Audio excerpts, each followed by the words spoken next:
system on our beloved planet is an eloquent expression of the universe's astonishing ability to come into perfect balance, and then to do what life is meant to do, to thrive.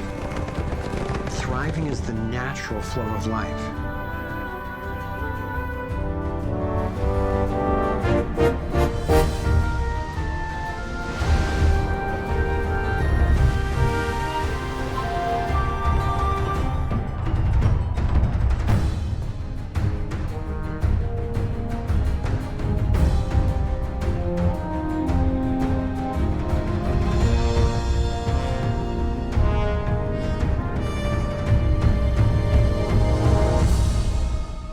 Consider what is surely one of the greatest wonders of all, how a tiny egg and a single irrepressibly plucky sperm can unleash a process that brings forth in the end another one of us. A being of vast ability and unlimited potential, with a brain capable of complex and soaring self-reflection, legs made to dance and run, fingers nimble enough to weave a basket, play a violin, caress a face. If nature teaches us anything, it is that life is meant to work, and that like every living thing, our purpose is to thrive.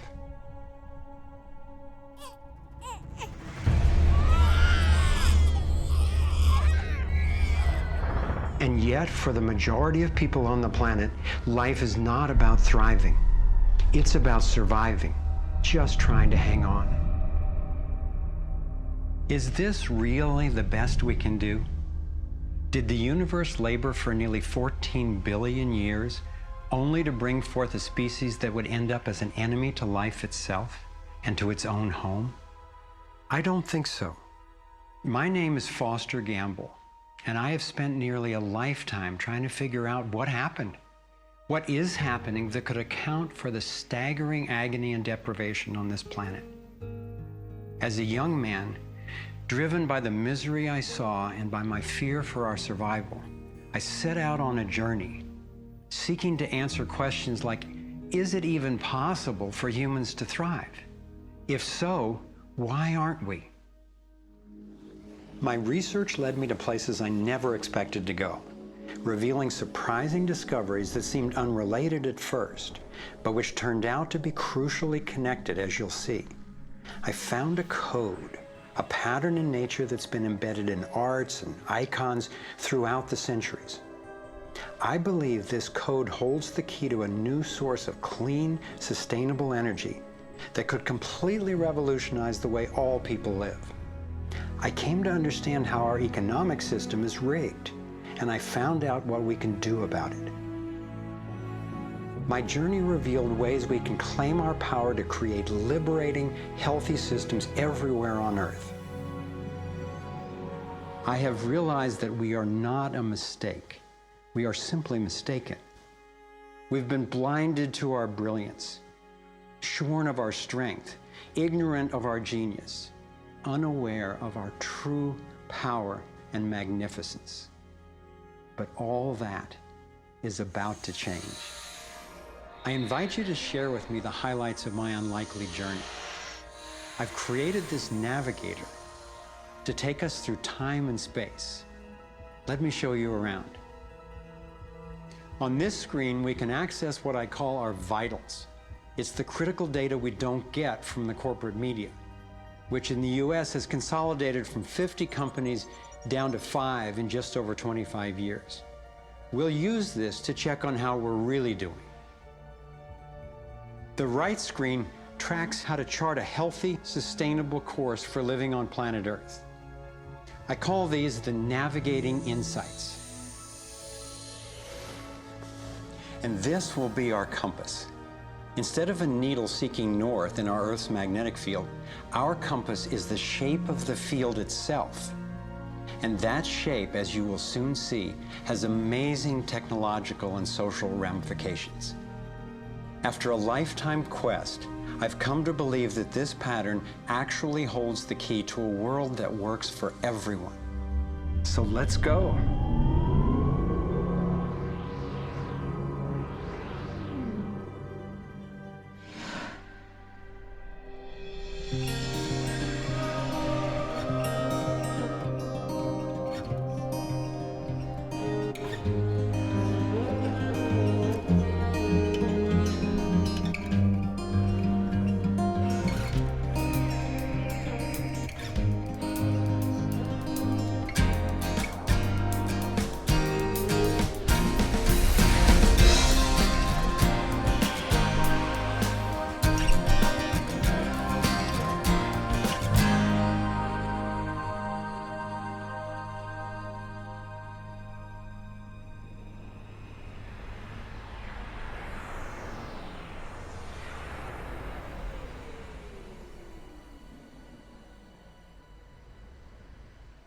I grew up in a world of privilege and power, attending elite private schools and then Princeton University.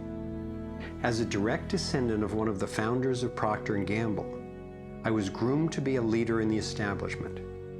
But I chose a different path.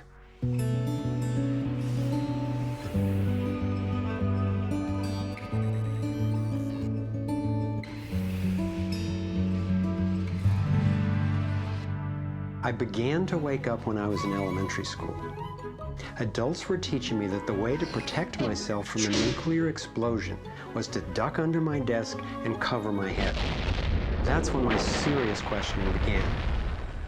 A couple of years later, I had a direct experience of universal energy. It happened one day when I was riding on a school bus, gazing out the window. I had a vision of a whirlpool pattern, and I just knew that the flow of energy I was seeing was the same in an atom as in our entire solar system. I felt deeply that I, too, was somehow made of that same pattern. This vision was what originally got me into science, into trying to figure out how the universe works and how we humans fit into the overall pattern of life energy. Years later, I learned that the pattern I saw is known by some in the scientific world. It turns out that in 1921, Albert Einstein got a Nobel Prize for discovering that when energy is released in the universe, there are little packets of wholeness that emerge. This pattern actually tells us a lot about how life evolves. Considering the enduring wonders of creation throughout the universe and how unsustainable so many of our human systems are, I figured learning how the universe creates and sustains life would actually be quite useful. Each of these little packets of wholeness that Einstein discovered, called a quantum, is made out of its surroundings, but is distinct within it, like a whirlpool in water.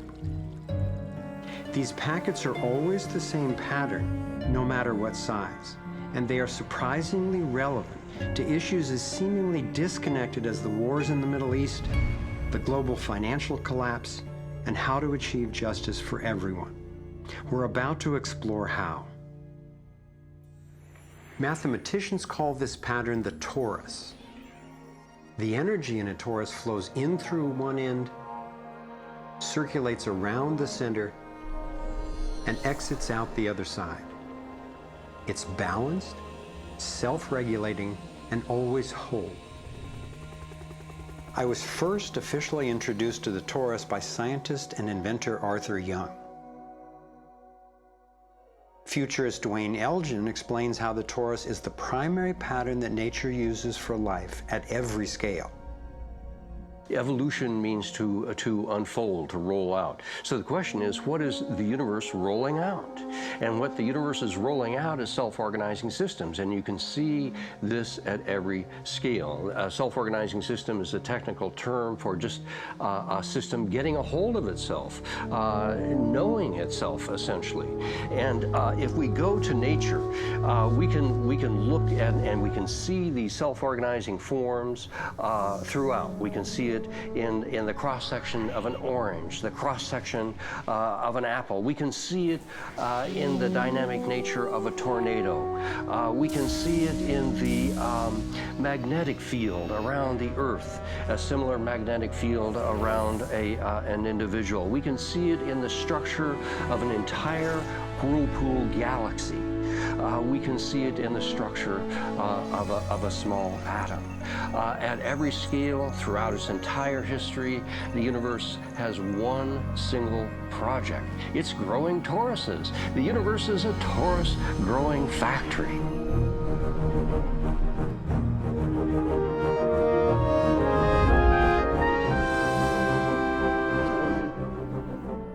These toroidal dynamics are visible at various scales.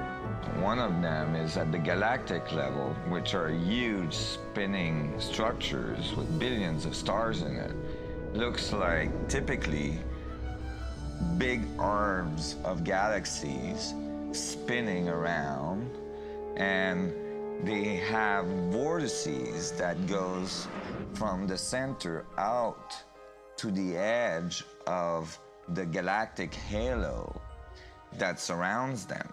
Stars move from this galactic disk out to the halo, down the vortices, and back out again. Stars like Arcturus, for instance, we know have done that path already. That's the appropriate description even for the atmosphere of our planet. The weather goes from the North Pole down to the equator and then back up, from the South Pole up to the equator and then back down. Even the dynamics on the surface of the sun are very similar. Of course, here we're looking at it from an external perspective on a small scale model. When you look at the solar system embedded in the galaxy, embedded in the cluster, embedded in the supercluster, we're traveling in this boundless sea of infinite torus flow.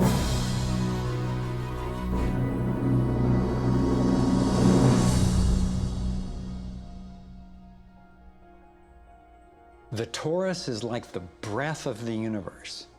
It's the form that the flow of energy takes at every scale of existence. But there's also an underlying structure in how the flow fits together, sort of like a skeleton. It's called the vector equilibrium, a term coined by one of the 20th century's greatest thinkers, Buckminster Fuller.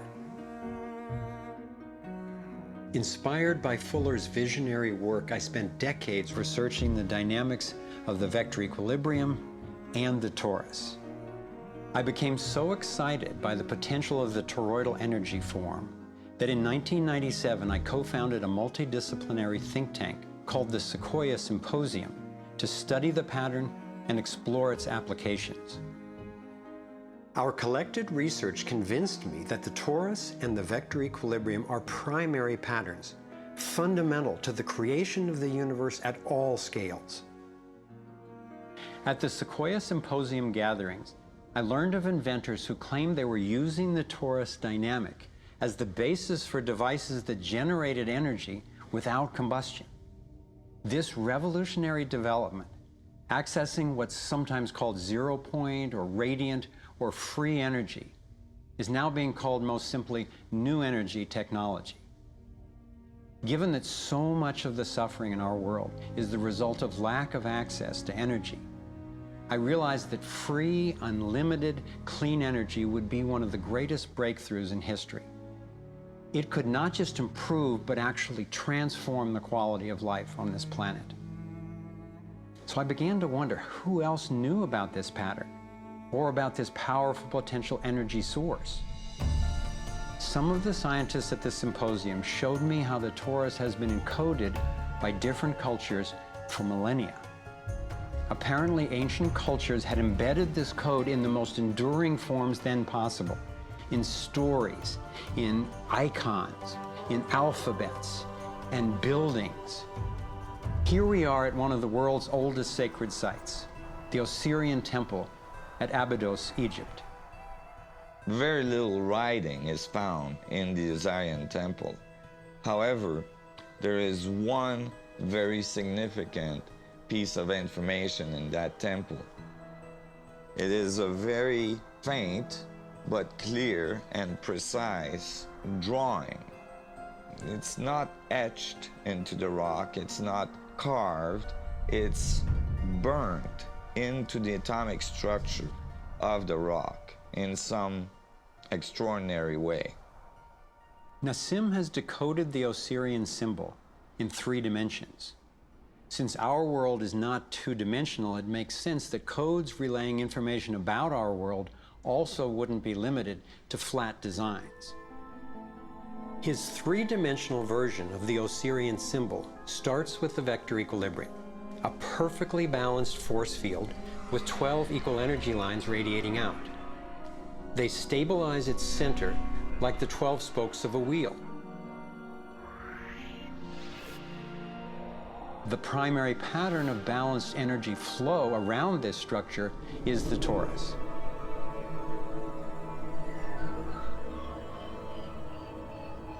Here we expand to the next larger scale, with a total of 64 pyramids called tetrahedra.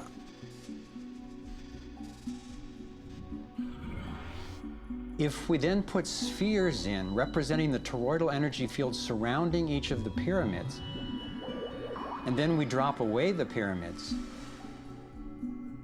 we end up with a matrix that is, amazingly, an exact overlay for the Osirian icon, a three-dimensional model of the same pattern that was burned into the rock wall of the Egyptian temple thousands of years ago.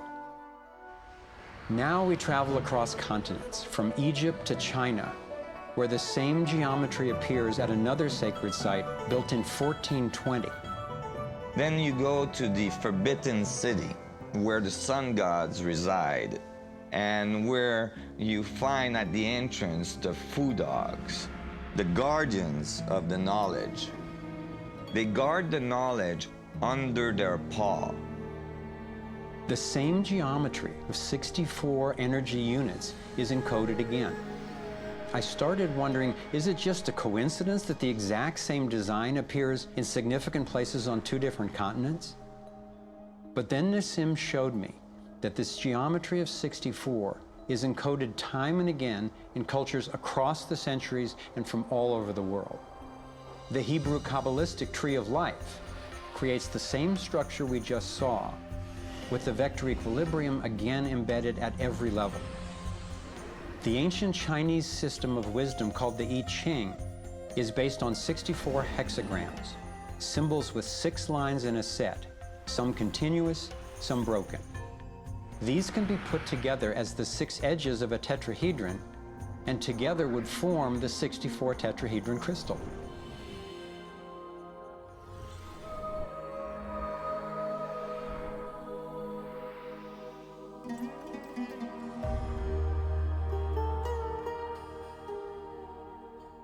This same pattern shows up in modern scientific research. The double helix has an alphabet of 64 codons that are used to encode our human DNA. I had seen that there was advanced knowledge of the living geometry of the universe thousands of years ago. But how on earth did they know about it? Most of the stories of ancient Egypt and Mayan and Incas talk about sun gods coming to the earth and teaching them engineering and writing and all of their science. I started to wonder if all these sun gods were not advanced civilization coming from another part of our galaxy. These texts and many ancient cultures describe them as coming in flying boats, or in the Vedic tradition, flying machines, and so on. There is many mention of these sun gods coming through time.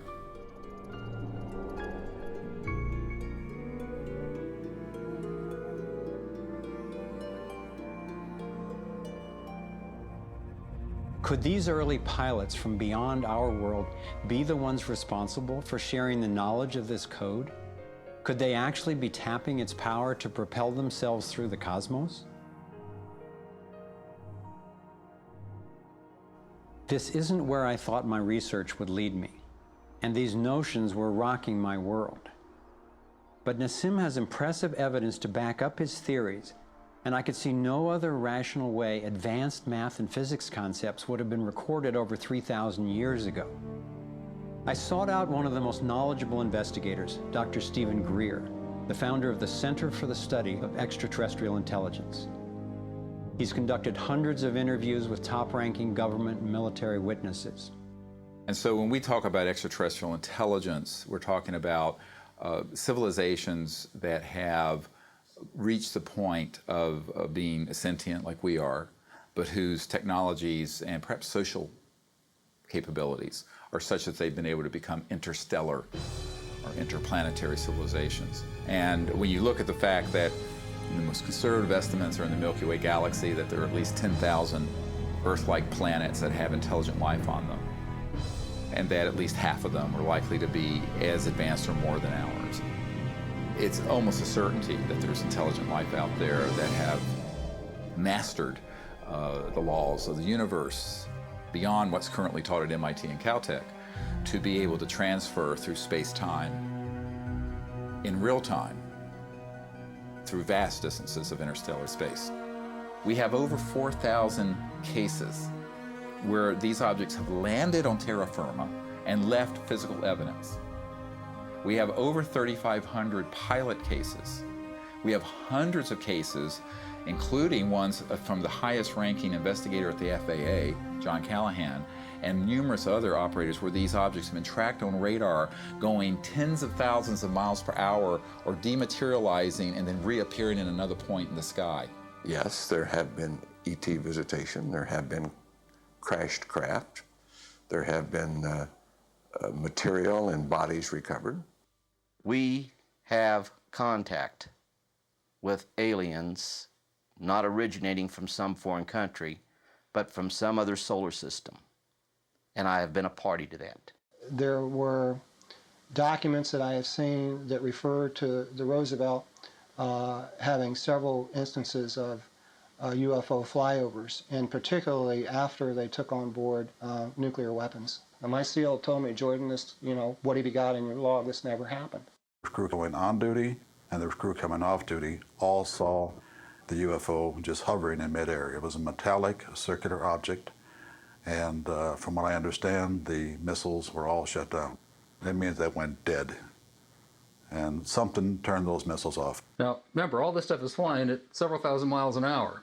So this thing fires a beam of light at the warhead, hits it, and then this thing flies up like this. Meanwhile, we're all going like this, fires another beam of light, goes around like this, we're going like this, fires another beam of light, goes down like this, fires another beam of light, and then flies out the way it came in.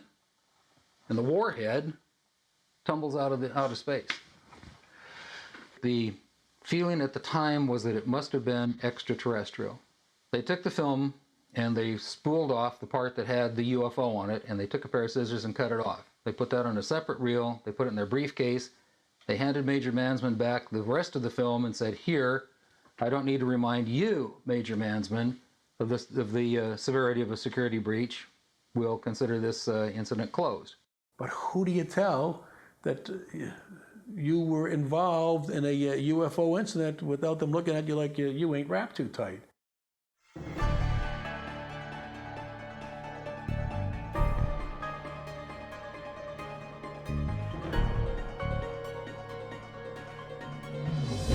Out of all of the evidence for the existence of UFOs, one extraordinary phenomenon continues to astonish and inspire me. The appearance throughout the world of so-called crop circles. These elaborate designs appear mysteriously swirled into crops of grain in such a way that the stalks are bent over, yet remain alive. More than 5,000 of these patterns have appeared in over 30 countries, most of them in England. The media has led many people, including me at first, to write these crop patterns off as hoaxes, the nighttime work of a few pranksters. Of course, there have been faked versions, but those made by human hands are crude compared to the vast majority of these elegant creations. Could hoaxers have created all 5,000 of these patterns? Could a few people with ropes and boards have created something as complex and beautiful as this one, made in the dead of night in a driving rain and leaving no footprints in the soil? The electromagnetic field over the area where the crop's been laid down to create the image is often electrostatically charged. Some of these areas are littered with strange magnetic particles. One of the most amazing crop designs is not a circle, but a rectangle that seems to be a direct response to a message sent out into space in 1974.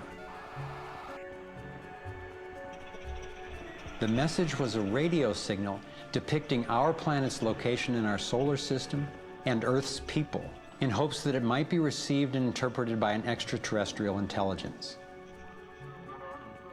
27 years later, in 2001, this crop design appeared in England, along with what could be a self-portrait of the sender. This message matches the format of the NASA signal and describes a different solar system from ours, a picture of the sender, non-human DNA, and a microwave antenna they apparently used to communicate, rather than the radio antenna that we used. The antenna symbol had appeared a year earlier in exactly the same field, right next to a working radio wave antenna, like the one NASA used to send out the original signal. NASA continues to officially deny extraterrestrial contact of any kind. And yet, year after year, these spectacular creations appear.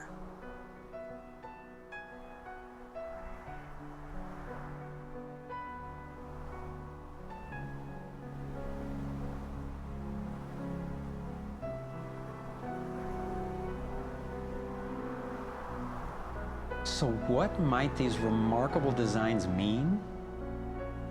Here are some two-dimensional versions that seem to be revealing the torus in 3D.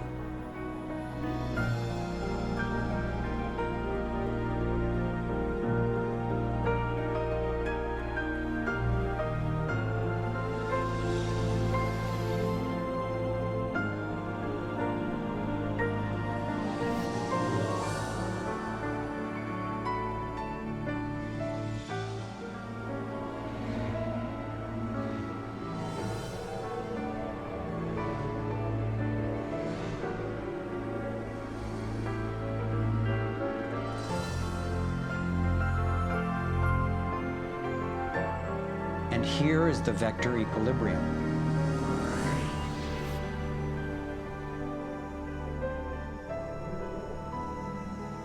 And the related pattern of 64 that we saw encoded in the arts of so many ancient cultures.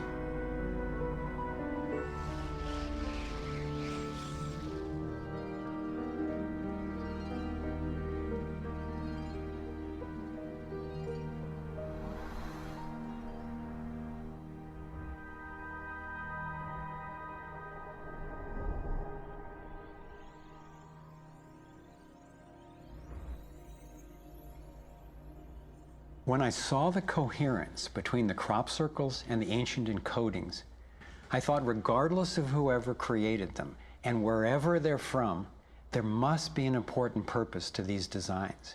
They're so coherent. I've come to believe that the pattern of the torus and the vector equilibrium, especially in the form of the 64 tetrahedron crystal, is showing us how energy works in the universe so that we can learn to align with it. I believe that they're giving us a model for accessing energy in a clean, safe, and limitless way, and a new means of propulsion. What more important message could there be to get to us, and especially now, from their perspective, as we're beginning to extend our careless reach beyond our planet? I got further confirmation of this notion when I met Dr. Jack Kasher, a former professor of physics at the University of Nebraska, who has also researched UFO phenomena. Presenting at a Sequoia symposium, Dr. Kasher showed a remarkable series of drawings by a woman named Lane Andrews, who claimed to have been invited onto an extraterrestrial spacecraft.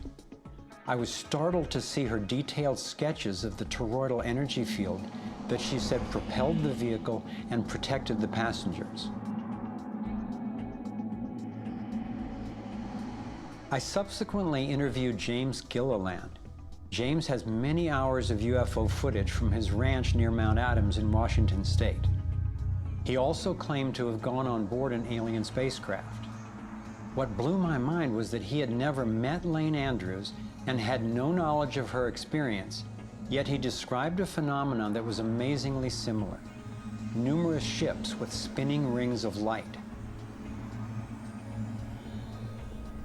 Could it simply be coincidental that James and Lane described the same torus dynamic, and that both of these people have been harassed extensively by government and military agencies? To some, the idea of UFOs may sound crazy, and yet from another perspective, it is completely plausible.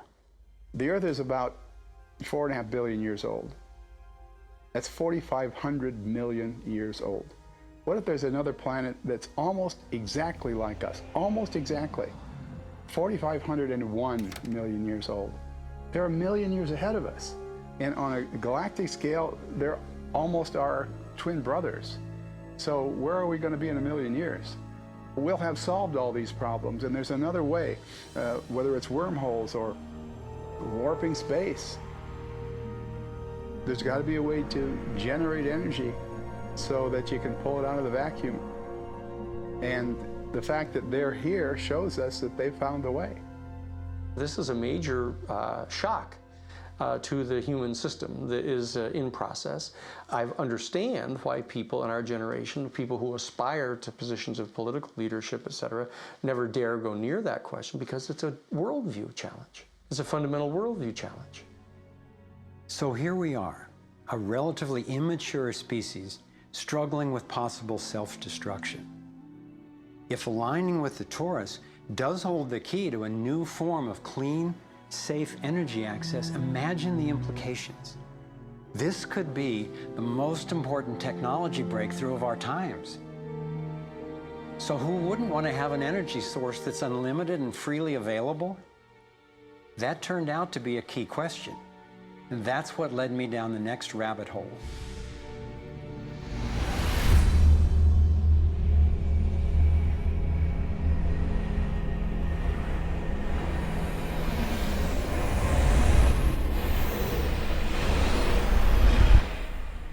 It turns out that scientists as far back as the early 1900s have been developing alternative ways to access electricity without combustion. Nikola Tesla believed he had tapped into what he called radiant energy. Many scientists believe he was accessing what's now called free energy. But before Tesla could finish the project, his financier, banker J.P. Morgan, who had a monopoly on the copper used for electrical lines, recognized how Tesla's invention could transmit electricity without wires. He then shut down Tesla's funding. Tesla's lab was burned down and he was ostracized, all for trying to implement his vision of unlimited energy for everyone.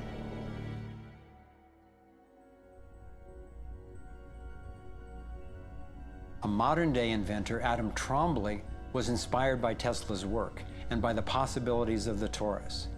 Trombley built a dynamo, a direct current generator that accessed electrical power right out of the air.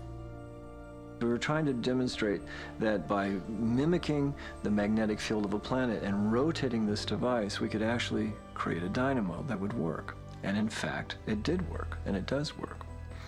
So when we contemplate nature, when we contemplate Jupiter, or we contemplate a dynamo like the Earth rotating in space, we're basically talking about a magnet which is rotating in space. And the lines of flux of the magnet are pouring down and through in this toroidal pattern of the magnetic field. It's also expanding, contracting. It's breathing. It's taking in the energy of space literally and transforming it. Right here in this toroid, we have enough energy to transform the entire Earth. And that's not just a theoretical statement, it's literally true.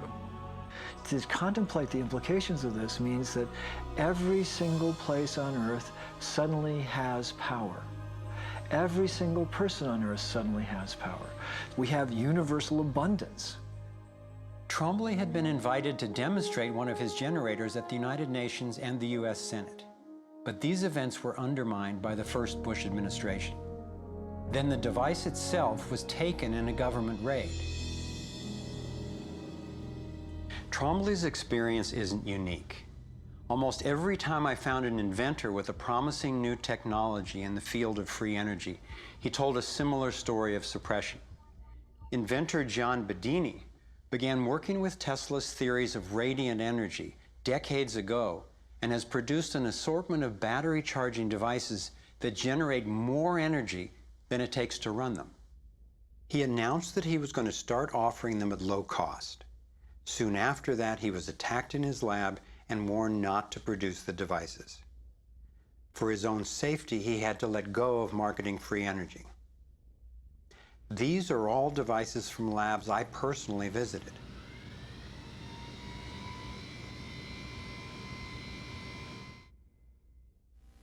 Now,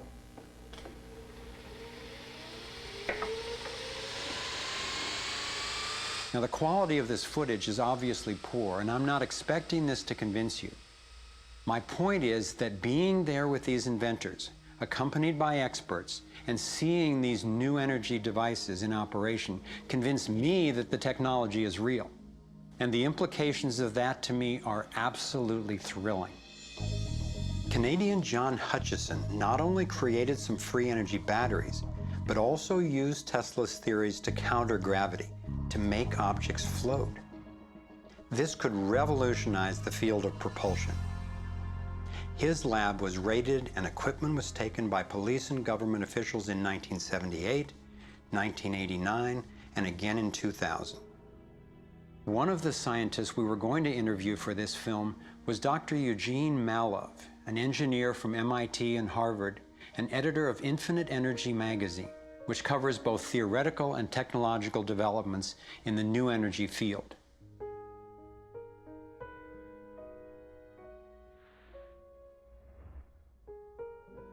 Dr. Malov was mysteriously beaten to death in 2004. If these inventors were all hoaxers and charlatans, I wondered, why are they being suppressed so consistently and so brutally? I asked free energy inventor Adam Trombley why he thought this technology was being suppressed, and if the UFO phenomenon was related.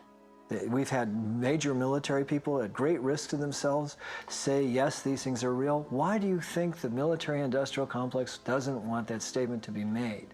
Because you start thinking about what kind of technology is behind that. That's the bottom line.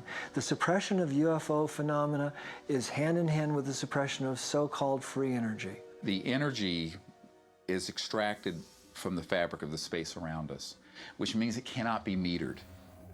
That is a direct threat to the single largest industry in the world, energy. It's goodbye ExxonMobil, goodbye oil, goodbye coal, goodbye linear transmission of electricity through power lines, all that gone. Unfortunately, it's someone's $200 trillion piggy bank. The proven oil and gas and coal reserves are worth north of $200 trillion.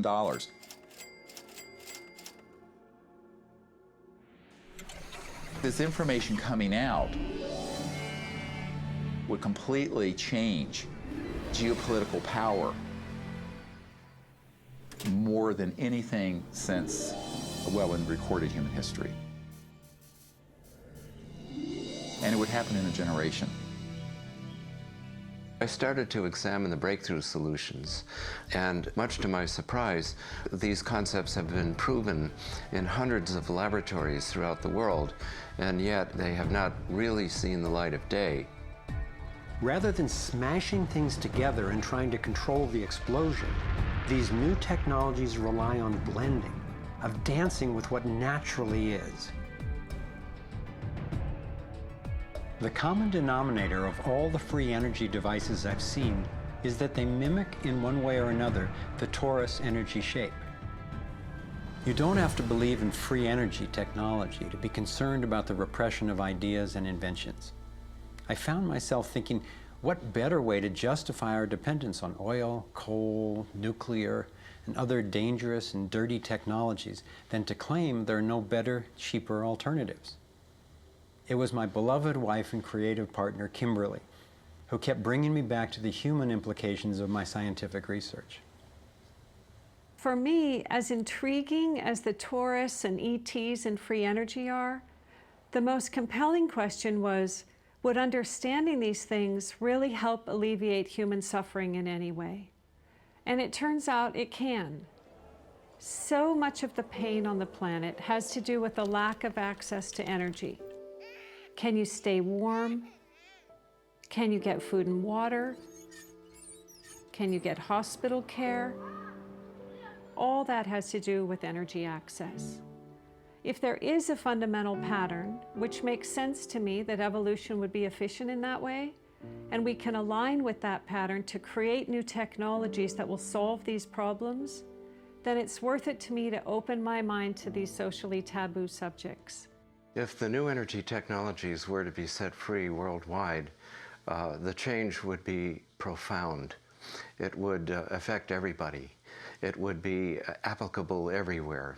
These technologies are absolutely the most important thing that's happened in the history of the world. So given the stakes, I decided to ask who's benefiting from suppressing scientific research? Whose wealth and power are threatened by access to clean, free energy? Who has a motive to set up a world where so few have so much and so many have so little? As an independent researcher, I followed one of the cardinal rules of investigative journalism. If a story doesn't make sense, follow the money.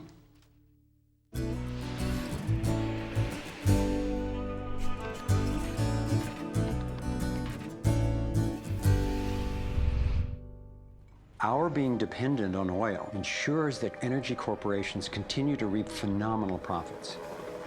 I see them committing huge resources to undermine energy alternatives, to control global reserves, and to maintain high oil prices. They have enough money and influence to suppress anything that might threaten their monopoly. So who's behind the huge energy corporations? The Rockefellers' oil empire got started in 1870 when John D. Rockefeller founded Standard Oil and became America's first billionaire. Standard Oil has since morphed into ExxonMobil and others. And the Rockefellers control our food as well. They were primarily responsible for the global shift to large-scale petroleum-based agriculture. I remember the so-called Green Revolution of the 1960s and 70s. Like most people, I thought it was a great thing. It was, however, based on the planting of huge plots with a single crop using vast amounts of oil-based fertilizers, herbicides, and pesticides. The Green Revolution was the brainchild of the Rockefeller Foundation's Natural Science Division in partnership with large agricultural corporations. Petroleum-based agriculture provided vast new profits for the oil industry, but never lived up to its promises of ending hunger and promoting health. The Green Revolution did at first increase productivity because every bit of soil was being used for immediate production. But its true costs can now be seen.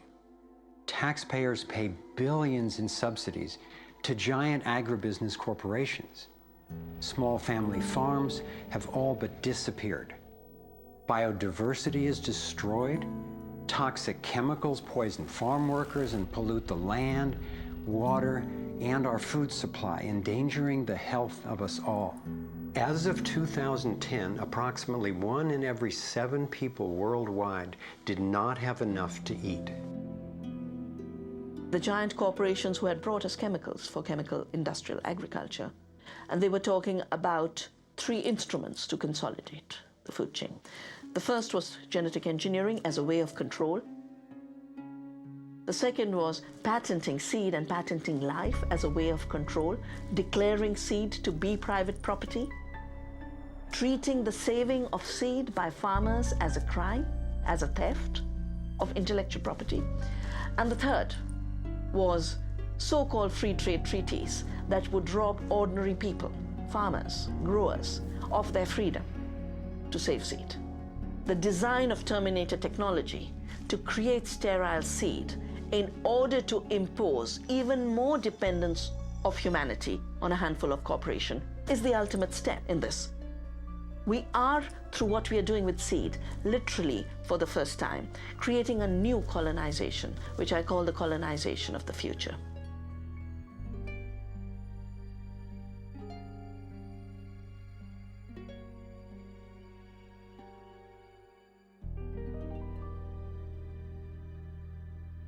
So in 2 crucial areas, energy and food, the same elite banking families and their corporations have taken control, and the consequences have been devastating. For me, it was overwhelming at first to discover such a monopoly of influence, but I knew it was important. Like learning you have a tough but treatable disease. It helps to understand what's causing it and how it operates if the goal is to cure it. So I continued my investigation. If oil and food are controlled by the big banking families, where else does their influence show up? As I followed the money, I began to see this same pattern of control in just about every area of our lives. and I always found the same families in charge, either directly through their banks and corporations or indirectly through their major foundations. Again, it was the Rockefellers who created the National Education Association with help from the Carnegie Foundation and later from the Ford Foundation. What the captains of industry wanted from our schools was an obedient and docile workforce who would be manageable employees and eager consumers. Schools are to establish fixed habits of response to authority. That's why it takes 12 years. You're to respond reflexively when anyone in a position of authority tells you what to do.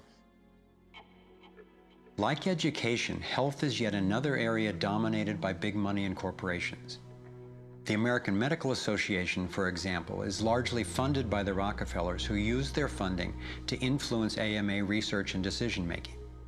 The average MD in 4 years of medical school takes one course in nutrition, 2.5 hours in many cases, and the materials used, the curriculum materials, are supplied by the National Dairy Council and the National Livestock and Meat Board and other industries, including the Sugar Association, with products to sell that actually undermine our health in the first place. Unfortunately, the way the system of medicine is set up, medical education is primarily funded by pharmaceutical companies.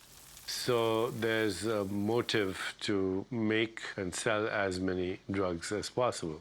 It's also a very time-effective way of making money for the physician, for the pharmaceutical company, for the whole medical establishment. But it's really perpetuating the problems it was meant to alleviate. Side effects may include nausea, dry mouth, and constipation. Decreases in white blood cells, which can be serious. Sexual side effects, diarrhea, nausea, and sleepiness. Can lead to coma or death. How far will these forces go to make a profit? Would they actually suppress cures for diseases the way they've suppressed free energy technology? Sadly, my research has shown me the answer is yes. One well-documented example is the case of Dr. Royal Rife. In the 1920s, Dr. Rife invented the most advanced microscopes of his time. He also developed a new technique he called coordinative resonance, which was apparently able to destroy cancerous tumors as well as viruses. In 1934, in clinical trials affiliated with the University of Southern California, Rife's treatment was tested on 16 terminally ill cancer patients. Within 3 months, they were all successfully cured. Soon after, a lab testing Rife's technology was burned down and a frivolous lawsuit was filed. Through the efforts of Morris Fishbein, head of the Journal of the American Medical Association, Rife was essentially shut down and ruined, his brilliant and promising work all but forgotten. It was really hard for me to consider that someone might actually be suppressing cures. And cancer has run through my family like a raging river. I found out that it's all about patents. If a pharmaceutical company can patent and make money from treatment, especially one that we have to keep on using, then that's what we get. Otherwise, we don't even hear about it. It's not just Rife who got shut down. Reen Case had an old Indian Ojibwe formula that was effective. Harry Hoxsey and Max Gerson had natural remedies that worked. But if you go and you look them up, the AMA makes them sound like complete quacks. And that's where following the money has been so helpful, because the same powers who control the AMA and their research and funding control the pharmaceuticals. So there's a multi-trillion-dollar financial incentive to suppress cures that can't be patented. Knowing that cures exist has not taken away the anguish I feel from losing so many people I love to cancer. It's given me something really satisfying to do with the pain. And I believe when we take the love and devotion that we have for everyone who's died and who will die unnecessarily, and direct it to developing and getting these cures out to people who need them, we can break this cancer legacy and heal.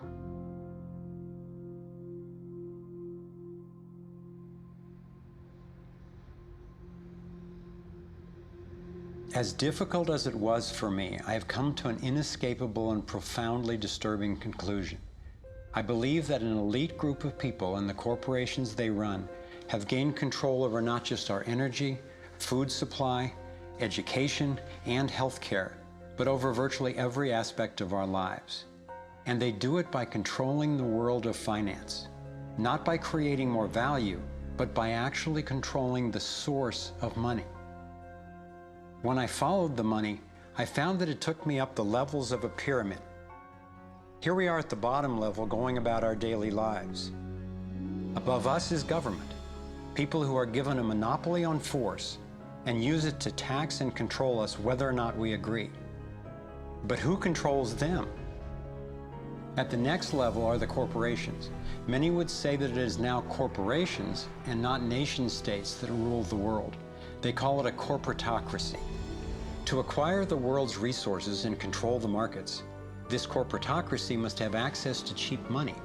The big corporations get their loans at special rates from the big banks, which means that those who control the major banks, the moneyed elite, ultimately control the corporations. As I've followed the money, I've learned that almost everything I once believed about money is simply not true. It's interesting how few questions we actually ask about very everyday things, like when we go into a bank and we ask for a loan of, say, $50,000, £50,000, what actually happens? You see, most people live their lives based on a kind of vague image of what happens. What actually happens is you ask for £50,000, they type into your account £50,000. That's all they do. They don't mint any coins, they don't print any money, they don't move any precious metal anywhere. They just put £50,000 into your account on a computer screen. From that moment, you start paying interest on money that has never, does not, and will never exist. It turns out that banks actually have about 9 times as much money loaned out as they have on reserve in their vaults. This is possible because of what's referred to as fractional reserve lending. The way it works is that the Federal Reserve, or the central bank in any country, is legally allowed to determine the amount a bank must have on reserve. In the US, it's currently around 10%. So if you deposit $10,000 into the bank sets aside 10%, or $1,000, and then loans out the rest of your money. The way it works is, say another person comes into the bank and asks for a car loan of $9,000. At this moment, the bank loans out the $9,000 from your original deposit. It isn't there anymore. The borrower then pays the person selling the car, and they go deposit the money into another bank, which is part of the same central banking system. This $9,000 is treated as a new deposit, and the process continues. The money gets redeposited and reloaned until the initial deposit of $10,000 becomes $100,000. The banking system just created $90,000 by loaning out your money. Apparently it began with the goldsmiths in the 17th century when people were trading in gold. Gold was heavy to carry around, so people stored the actual metal in vaults and traded receipts instead. Those receipts were the first paper money. Since only a few people would withdraw their gold at any given time, the vault owners, basically the new bankers, began creating receipts for more metals than they actually held. They loaned out those receipts and charged interest on money, gold, that they didn't really have. That's how our so-called fractional reserve system was born. In this system, the bankers get to make up money out of nothing, while the rest of us have to work hard to earn it. It has created a modern form of serfdom where the mass of society is now working to pay off their debt to the banks.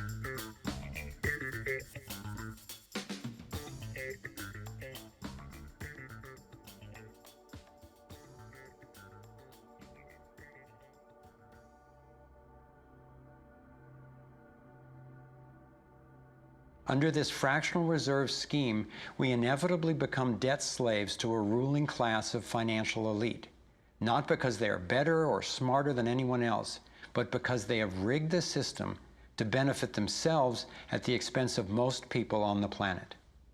Catherine Austin Fitts is an expert on this issue.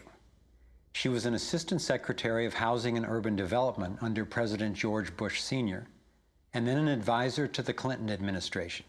Let's set up a game of Monopoly and you want to buy Park Place. What I can continually do is just print money, give myself more money, lower the value of your money by printing more. No matter how hardworking you are or how successful you are, I can always end up buying you for free. So how come if you or I make up money, it's called counterfeiting, but if the banks do it, it's increasing the money supply? How did the banks get this power? This is Jekyll Island, where in 1910, representatives from the Rockefellers, Rothschilds, Morgans, and other private bankers gathered secretly to draft the legislation that would create the Federal Reserve. Ed Griffin literally wrote the book on what happened at Jekyll Island. Central banks are banking cartels which have gone into partnership with the respective governments in the countries where they operate. And they've been given monopolistic power over the creation of the nation's money supply. That's what the politicians handed to them as a gift, you might say, for the partnership. Now, in return, what did the bankers do for the politicians? They promised to create money out of nothing, now that they've got this legal power to do it anytime the government needs it. And since 2008, we've witnessed the greatest fake money printing run in recorded history. This financial sleight of hand disguises the costs, hides who's to blame, and leaves us as debt slaves working to pay off the bill. I found it revealing that in the same year the Federal Reserve was founded, 1913, the Internal Revenue Service was also established. An income tax was then instigated so you and I would have to pay the politicians' debt plus interest to the bankers. The problem is we have a privately owned central bank system in the United States disguised as a government-owned system. Now, if you look in the telephone book here in the Washington, D.C. area, you look up for Federal Reserve in the blue government pages, it's not there. It's in the white pages right next to Federal Express. It's a privately owned central bank. What is the proper relationship, what should be the proper relationship between a chairman of the Fed and a president of the United States? Well, first of all, the Federal Reserve is an independent agency, and that means basically that there is no other agency of government which can overrule actions that we take. There is no other agency of government which can overrule actions that we take. We have a private bank that prints money on behalf of the Treasury. The Federal Reserve prints money on a debt-based system which creates scarcity. But it puts a group of insiders in a position of having access to all the data about the economy when we don't. So you have a small group of bankers who understand the data on how the money works in the economy, and it gives them the ability to print money in a way that the insiders are protected and everybody else is drained. Catherine went on to compare a healthy economy to a vibrant torus, balanced, freely flowing, and energized throughout, in contrast to what's happening in our current economy. What you have is a system that's very dynamic, and it's trying to optimize. But intertwined in the core of it, you have a tapeworm. The way a tapeworm works in your body is it injects a chemical into your body that makes you crave what's good for the tapeworm and bad for you. You have a parasite that's very much manipulating and engorging itself at the expense of the whole. We live in a tapeworm economy where the financial elite are the tapeworm and they're feeding on us. And they don't like it when people blow their cover. After Catherine began exposing government corruption at the highest levels, the FBI raided her company and seized its assets. She was dragged through the courts for 10 years before being found innocent. So we've got the Federal Reserve, a privately owned corporation with a monopoly on creating money, but with no accountability, backed up by a government with a monopoly on force. The country got sold on the Fed as an institution that would help stabilize the economy and remain independent of politics. But in fact, in close to a century of existence, the Federal Reserve has done just the opposite. Since they took charge, we've been robbed through inflation, and the purchasing power of the dollar has declined more than 96%. And the wealth gap makes it clear most of the money is going to a very few.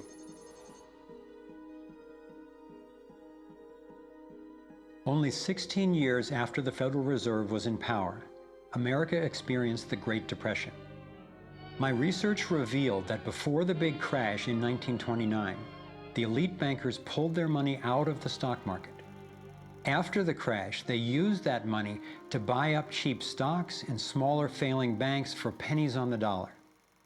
Among the bankers who consolidated their wealth this way were the Rothschilds, Rockefellers, and Morgans. A similar scenario played out in the 2008 financial collapse, with the same bankers benefiting. In the years leading up to the collapse, the biggest banks, including Bank of America, Citigroup, and Chase, controlled by the Rothschilds, Rockefellers, and Morgans, were bundling and trading bad loans that they knew would eventually fail. It's like putting rotten oranges in a box and selling them as grade AAA. The bundlers of the debt knew it was only a matter of time before someone would open that box and see that the content was worthless, since they were the ones who packed the boxes in the first place. When the rotten oranges, what we hear about as unsound loans, derivatives, and credit default swaps, were finally discovered, everyone was impacted. People lost their homes, their jobs, their businesses, and their retirements. Meanwhile, the biggest banks who created the problem in the first place were the ones who got bailed out. Why's that? Why would the Federal Reserve give trillions to the banks, even though the majority of Americans were against bailing them out? And why not help those most in need rather than the perpetrators of the financial collapse? My research led me to believe that the same people who created the Federal Reserve, the Rothschilds, the Rockefellers, and the Morgans, still control it, and they use this scheme to bail themselves out at our expense. Many of the banks created are still the most powerful lobby on Capitol Hill, and they, frankly, own the place. I'm convinced that the near collapse of the economy in 2008 resulted from an orchestrated pump and dump scheme designed and executed by the big bankers to consolidate wealth and power. David Icke explains how he sees the Federal Reserve rigging the so-called business cycles. Stage one, it's like throwing a fishing line out. Stage one, you put lots of money, units of exchange, into circulation. You do this by pushing interest rates down, by making lots of loans. This is the part of the cycle we call a boom. Because there's lots of units of exchange in circulation, there's lots of money changing hands. That generates lots of economic activity. That generates jobs. And as more and more money is spent, there's more demand. So companies take out more loans of fresh air money to increase their production. People get confident in their everyday lives. Hey, you know, I work for this company, they've got lots of orders, it's really going great, my job's safe, I tell you what, we can have a bigger house. Then they start to change it. What they do is they pull the fishing line in. They push interest rates up. Now, fewer people, are taking out loans, and they make the criteria for having a loan from the bank stronger anyway. And also, now, as interest rates have gone up, a larger part of people's income is going to pay back the extra interest and not being circulated in buying things. Suddenly, there's nothing like as much money in circulation, and therefore, fewer things are being bought. Companies start to go down in terms of their profits. They start to shed jobs, and they start to go out of business. People lose their jobs, they can't pay the mortgage anymore of the big house they took out in the good times. Now what the banks are doing is starting to reel the fishing line in, because as they go bankrupt, companies and individuals, the banks get the real wealth, the property, the land, the resources that they had signed to them for lending merely figures on a screen. Now this economic cycle of fishing line out, fishing line back, lots of units in circulation, pull them in, has been going on for centuries. And what it's done, it's stolen and accumulated the real wealth of the world in the hands of the few.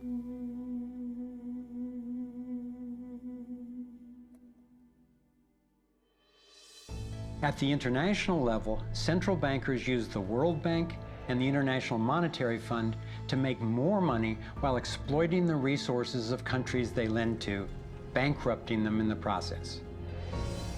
The central bank of central banks is the Rothschild-created Bank for International Settlements. The elite are positioning themselves to control access to virtually everything we need to survive. No matter where you go in the world, the money is controlled by the banking system. They decide if people eat or if they don't eat. Who's a billionaire and who lives on less than $1 a day? He who controls the money controls the world, and a very few control the money.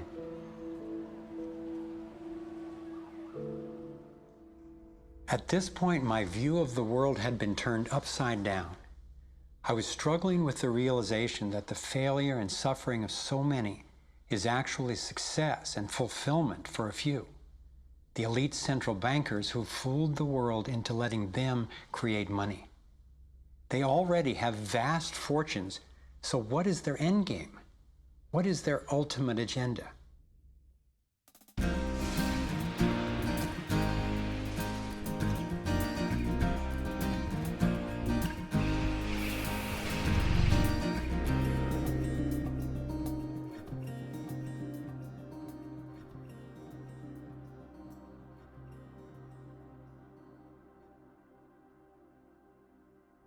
I kept running across compelling evidence and credible experts saying that the secret agenda of the banking elite is nothing less than total global domination.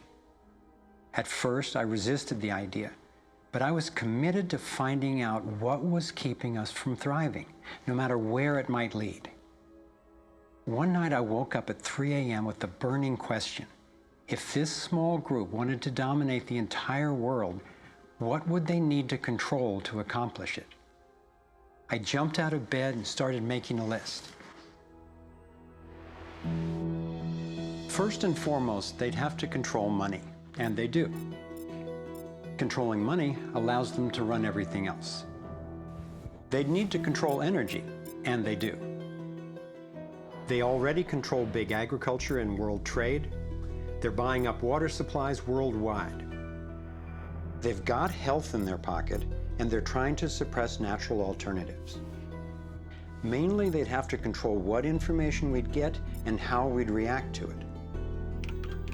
In America, the internet, our greatest tool for communication and grassroots organizing, is currently not controlled or censored, but its open status is being attacked from all sides. Governments, corporations, and the United Nations are all attempting to take control. For complete domination, dissent has to be controlled. They'd need to take away our rights, spy on ordinary citizens, and track every aspect of our lives. As the day dawned, I knew that a powerful elite had almost everything set up to rule the world. And I had the frightening realization that Big Brother is not just coming, he's here now. We are already in the Matrix. So how do we get out? To envision that, I realized I needed to discover what their ruling structure looks like and how it works. A relatively small group of families, especially the Rothschilds, Rockefellers, Morgans, and Carnegies, along with the Harrimans, the Schiffs, and the Warburgs, have been leading the controlling elite in the West for generations.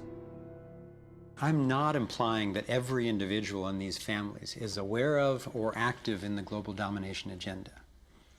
However, I'm convinced the heads of these dynasties control the corporate and banking interests that carry out the sinister scheme that is destroying so many lives.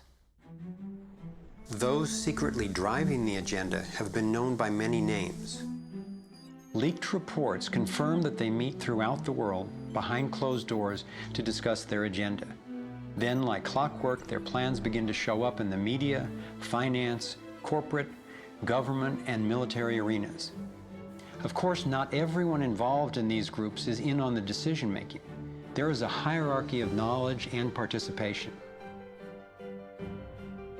One of the primary symbols of the controlling elite is the all-seeing eye. It's on the dollar bill. It's on the American mass surveillance system initially called Total Information Awareness. It's on the British intelligence agency MI5. And it even oversees the Supreme Court complex in Israel, designed and funded entirely by the Rothschilds. I believe they've taken the majestic image of the Cheops pyramid and its legendary metallic capstone and perverted the meaning to represent those at the top being able to track and control all those under them.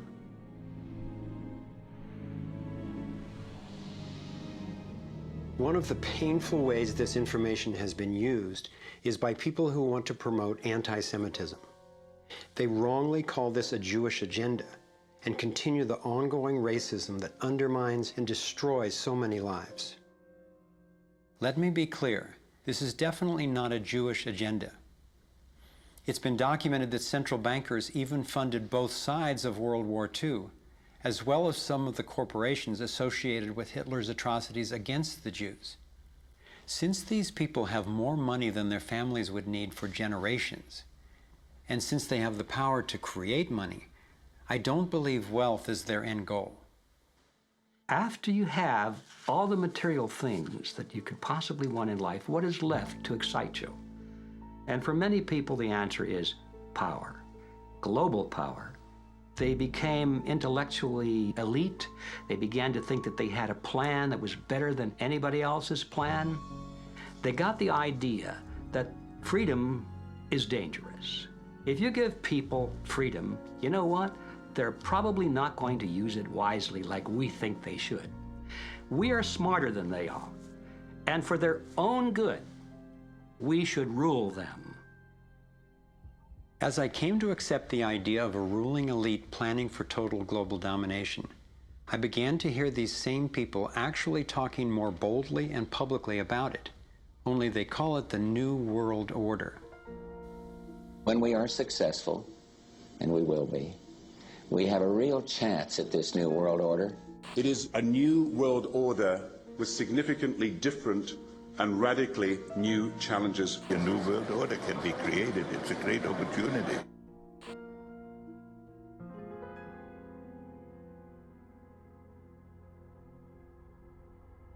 Given the condition of our world, a new world order can sound like a great idea, but I had to distinguish between what I was discovering about global domination, a one-world government run by an elite few, and the reality of our global interconnectedness, which is the realization that at a fundamental and even spiritual level, we are not separate, we are all connected. But the agenda for global domination is really the exact opposite. It's a divide and conquer strategy to keep us all pitted against each other, thinking that it's the Democrats or Republicans, the liberals or conservatives who are the problem, when both parties are ultimately serving the same plan. I believe we're heading toward a totalitarian world authority, actually a military dictatorship, run by a tiny elite who have all the power and make all the rules. If they succeed, there'll be nowhere to run, nowhere to hide. Think about it. The whole notion of conspiracy has been so ridiculed that it's socially challenging just to consider it. And there's always a reasonable sounding story to explain any one incident on its own. I personally used to try to justify how the same people consistently ended up with more money and more control by thinking they must just be taking advantage of the situation, but not actually causing it. But after nearly a decade of putting the issues and the evidence together, I am convinced it is not random, and that a few very powerful banking elite families and their political and corporate partners do have an agenda to dominate and control the rest of us. Once I got the reality and the scope of the agenda, I really had to think, how much do I want to know about this? Do I want to focus on the worst of what human beings are capable of? I decided it is worth knowing who these people are and how their organizations operate, because on the other side of the rage and the sadness are clarity and strength, the power we have to focus our efforts effectively now that we understand what's really going on. The greatest prison that people live in is the fear of what other people think. What happened to me as a result of all the ridicule I went through is that I stepped out of the fear of what other people thought. And it's only when you do it that you realize what a prison you lived in before. And what it gave me was a personal understanding of how easy it is for a few to control the many. All you have to do is dictate the norms in society, what is considered right and wrong, moral and immoral, good and bad, sane and insane, possible and impossible. And you build what I call a hassle-free zone. And if you live your life within that zone of perception, belief, and what you say and think, then people will leave you alone because you're normal. Once you step out of that pen and you start to express your uniqueness, what the Illuminati have created is a whole human population of prison warders who are jumping on those that are stepping out of the norm. And it's interesting, when you get to the edge of that hassle-free zone in what you say and you think, you're not thinking, if I do, what about the head of the World Bank? What's he going to say if I do this? No. We're saying, what will my mother think? What about the guys down the bar and the people at work? What will they say? And what the Illuminati have done by creating the norms, they have created an absolute army of people to impose those norms on each other. Their grand strategy for global dominance is already being implemented. They are carving up the world into superstates that transcend national boundaries so that we are easier for them to manage. They have already established the European Union and the African Union. Politicians from the United States, Canada, and Mexico, under the title of the Security and Prosperity Partnership, have been working on the northern part of what could arguably be called plans for an American Union. This has been going on for years without citizen or congressional consent. A Pacific Union is already in process. This is the organizational chart for global tyranny, the structure for complete control. Here are two of the most powerful men in Europe talking about moving to a single world government. It is extremely important that we, in this new ownership of global governance, have, particularly on both sides of the Atlantic, the implementation of the same rules in the same fashion.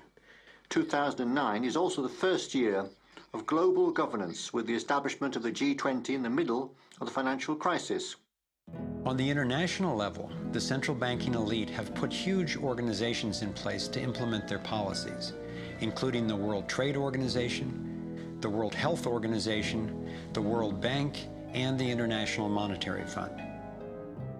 John Perkins is a man who knows from decades of his own experience as a so-called economic hitman how the collusion of banks, corporations, and governments has taken over countries around the world.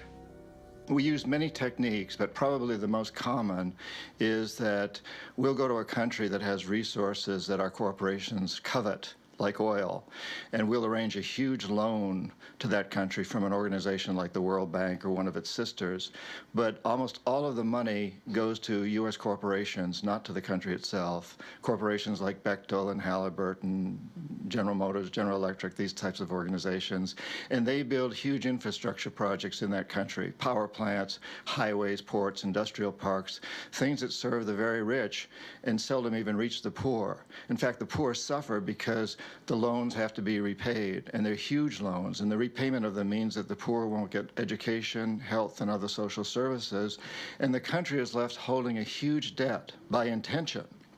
We go back, we economic hitmen, to this country and say, look, you owe us a lot of money, you can't repay your debts, so give us a pound of flesh.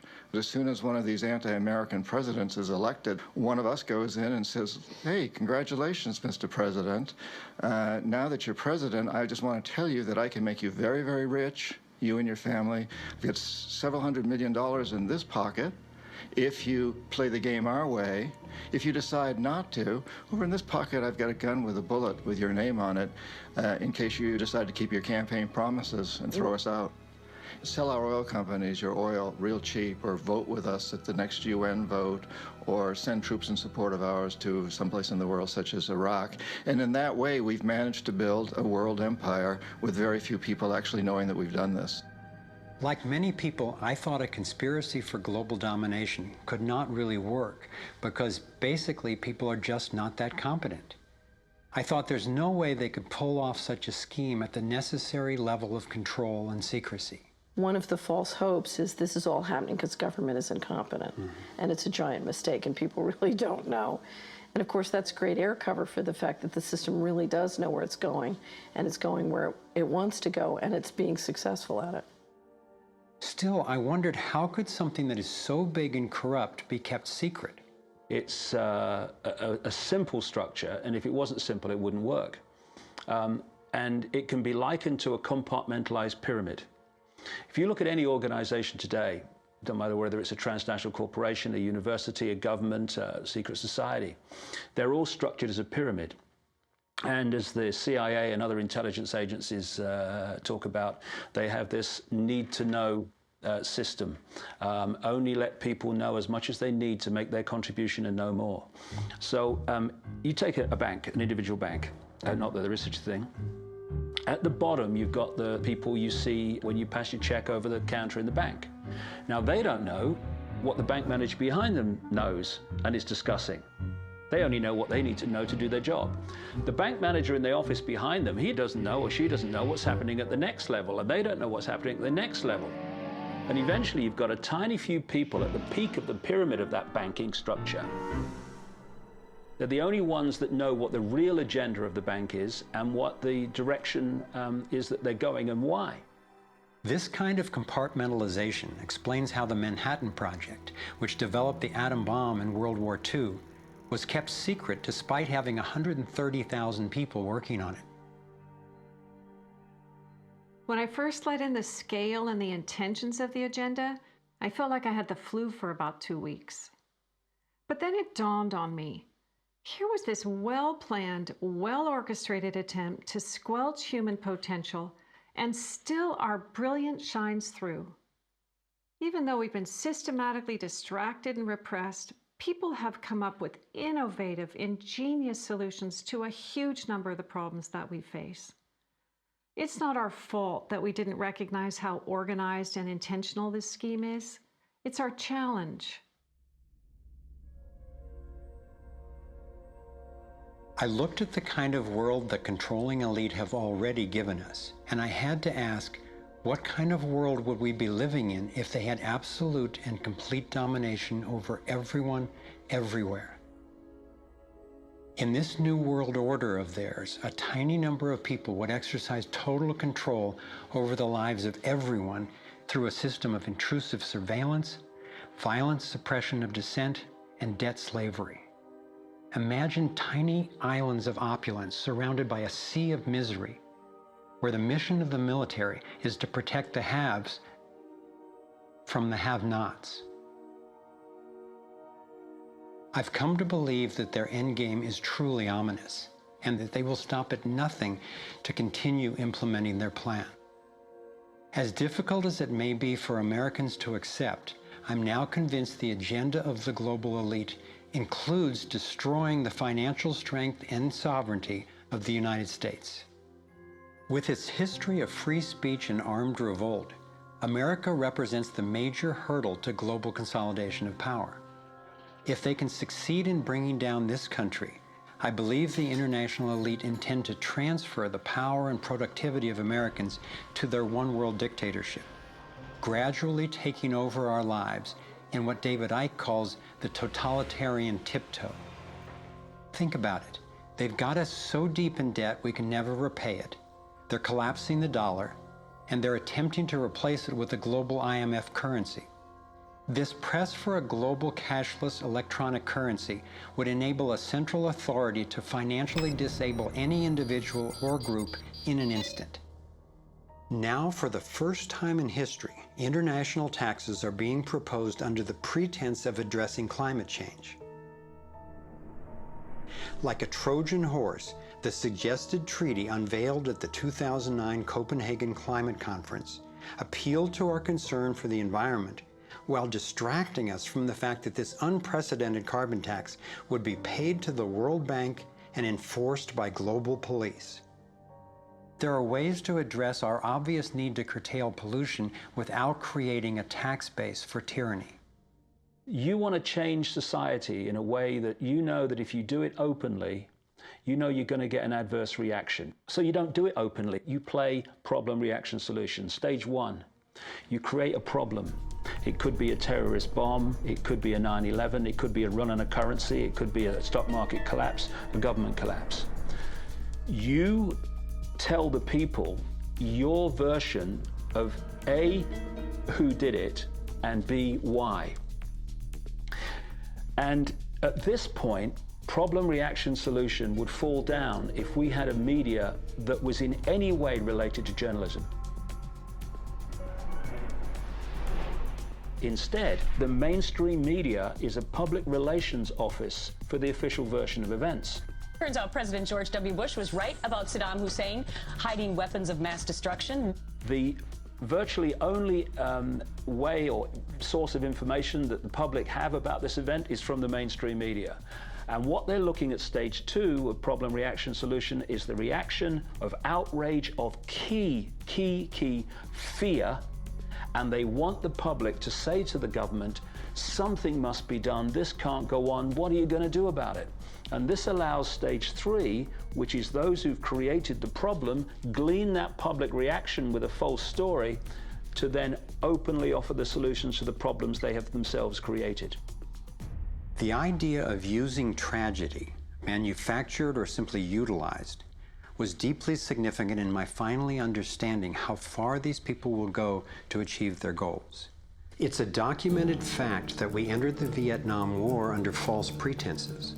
Former Secretary of Defense Robert McNamara has acknowledged that the attack on a ship in the Gulf of Tonkin didn't actually take place. Our judgment that we'd been attacked that day was wrong. It didn't happen.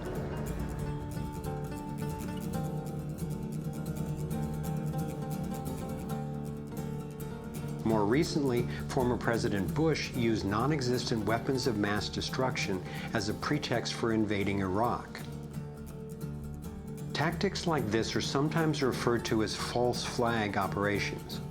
An increasing number of people believe that 9/11 was a false flag operation by the global elite in order to set the stage for taking over Middle East oil and dismantling U.S. constitutional protections.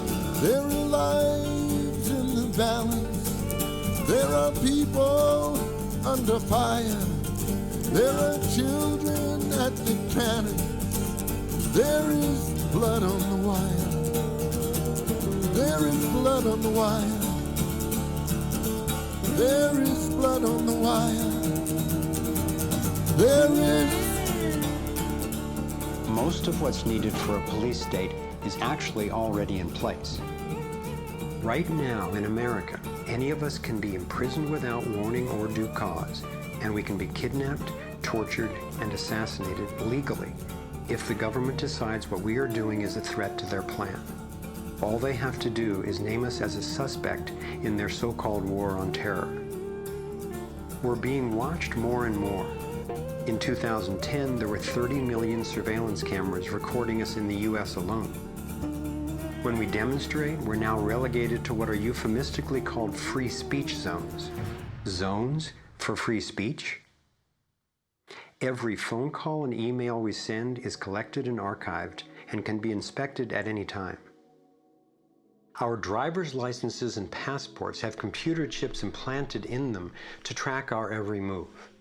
And now hospital patients are getting these same chips implanted under their skin. In fact, it was Procter & Gamble who developed these chips, initially for tracking their products. It's always offered as a way to help, but even an assistant director of Central Intelligence has admitted it's an entry point to getting all of us chipped for better tracking and control. These would-be controllers, through the U.S. Space Command, have outlined a plan called full spectrum dominance. Sophisticated satellite surveillance, as well as directed energy and laser weapons, which are already developed, have the ability to target dissenters anywhere on Earth. I believe they are also trying to ensure they can deal effectively with any resistance. FEMA containment camps and railroad cars with shackles have been recently constructed or refurbished all over the United States for use in what officials call times of pandemic or civil unrest.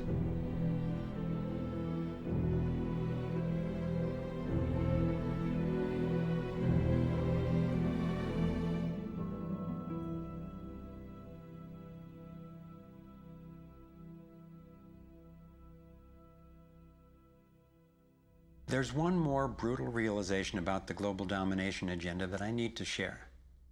This was a horrible one for me to grasp, but without it, this inquiry would be dangerously incomplete, and our solution strategies would be inadequately informed. In my research, I came across convincing evidence that their plan actually includes the elimination of the majority of the world's population. As sick as it sounds, it makes sense that they would be better positioned to succeed in their quest for absolute control if there are fewer of us to manage. Every time I've thought they wouldn't do that, I discovered I was wrong. I found startling documentation that eugenics is one of the core pillars of their plan. Eugenics is the practice where some people get to decide who's worthy to breed and who's not. Sterilization is one of the many insidious ways this covert plan is being implemented. In 1904, the Carnegies funded the first eugenics laboratory in Cold Spring Harbor, Long Island. The Rockefellers funded involuntary sterilization of people of color through their eugenics programs and funded the Kaiser Wilhelm Institute in Germany to further the racial supremacy agenda later adopted by Hitler. In 2007, the U.S. Department of Agriculture and Homeland Security funded a proposed project to aerial spray over 7 million people in urban areas of Northern California. After citizens organized against the plan, officials were forced to reveal that the spray included multiple toxins that can cause disease and disrupt the reproductive cycle. Fortunately, civil resistance stopped the project. The U.S. government has been caught over 30 times covertly experimenting with toxic chemicals on its own citizens, from soldiers, prisoners, and Native American reservations to entire towns and counties. Mass covert sterilization of women and girls, usually using secret additives to vaccines, has been exposed in Brazil, Puerto Rico, Nicaragua, Mexico, and the Philippines. These have been under the auspices of such programs as John D. Rockefeller's Population Council, the U.S. Department of Health, Education, and Welfare, where Nelson Rockefeller was undersecretary, and the Rockefeller-founded World Health Organization. Novartis and Syngenta, in cooperation with the U.S. Department of Agriculture and the Department of Defense, have field-tested a spermicidal strain of GMO corn that would render male consumers infertile. This was quietly announced as a contribution to the world overpopulation problem. The list goes on and on. Right now, global human fertility is plunging. I'm convinced that this is no accident.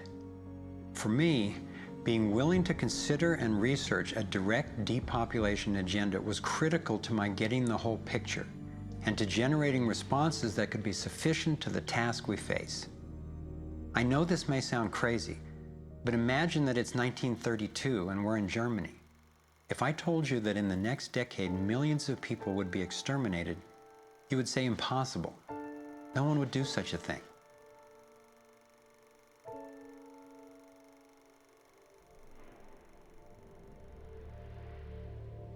This is what depopulation looks like today. I'm convinced that I'm not overstating the case. Could I be wrong? Perhaps. But what if I'm not? We are at a critical fork in the road in human evolution. One road is leading toward tyranny and possible self-destruction. The other would lead us to a peaceful, healthy civilization based on honoring the rights and freedom of every single person on the planet.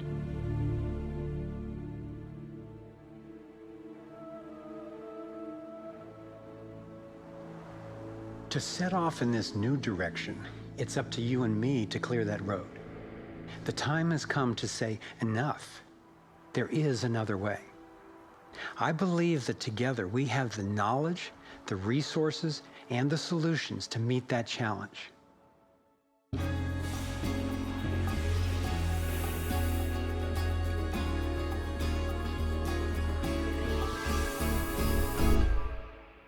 I see this process as nothing less than a struggle for the soul of humanity. It begins with a shift in worldview, answering the question, who are we really? What is human nature? Are we humans what the elite would have us believe? Stupid, greedy creatures who, if left to our own devices, would devolve into violence and chaos, and so for our own good must be ruled over by a self-appointed elite? Or are we naturally caring and creative?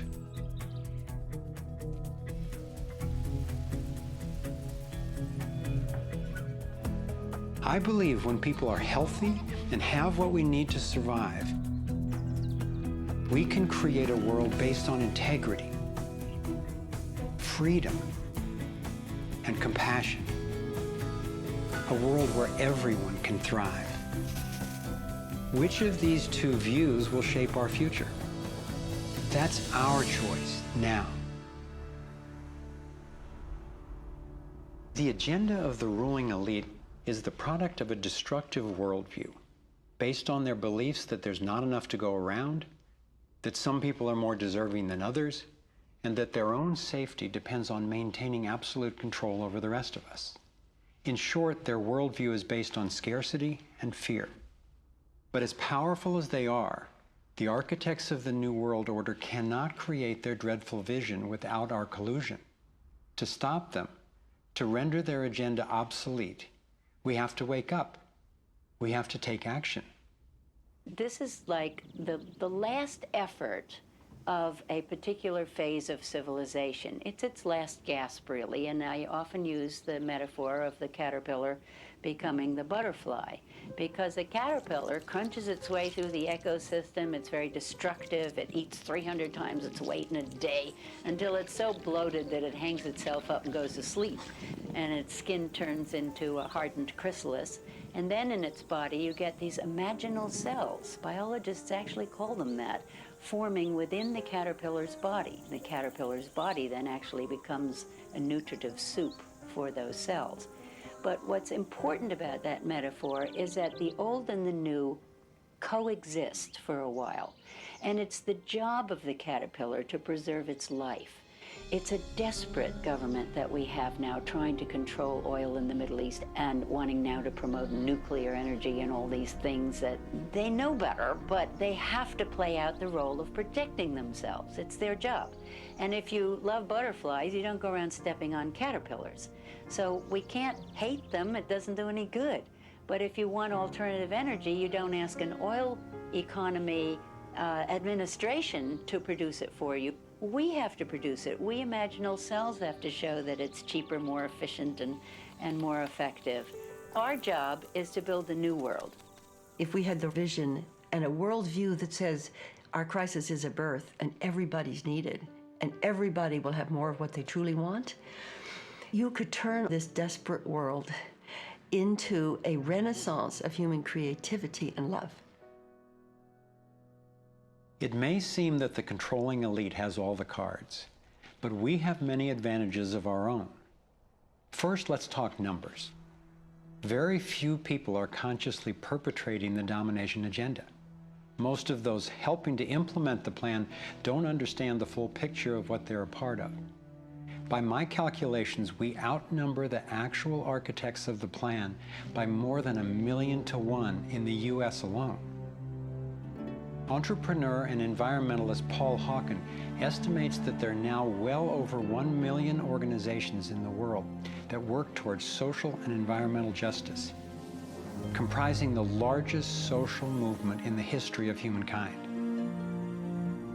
This movement, when connected electronically, could become a network of networks that will be the most powerful activist force for change ever.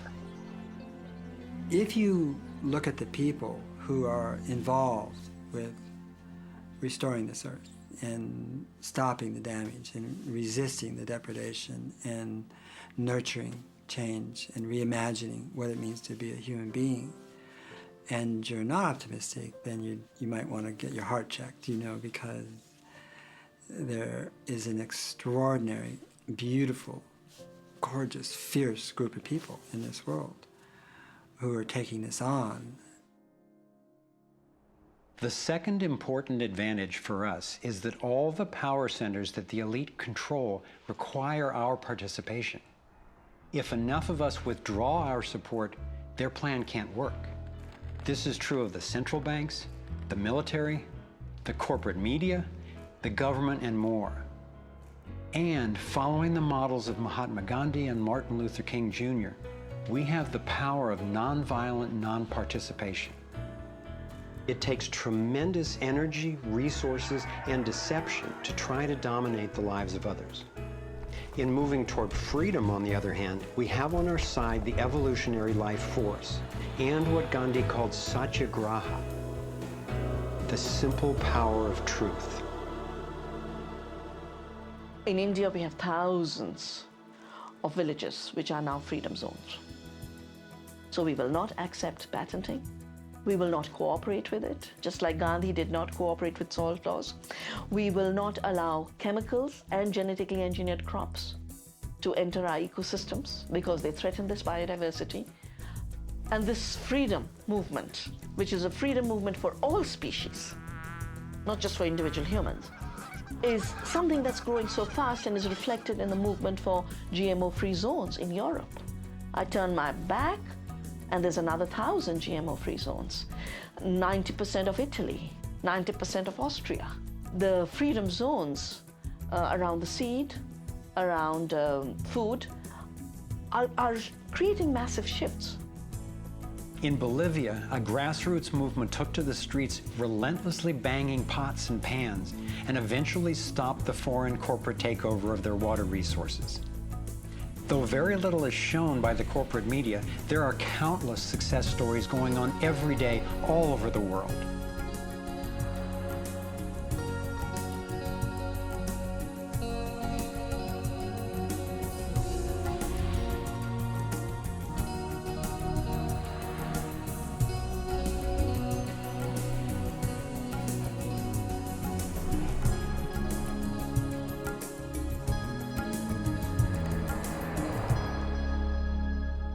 I wasn't willing to make this film until I knew there were responses that are a match for the crisis.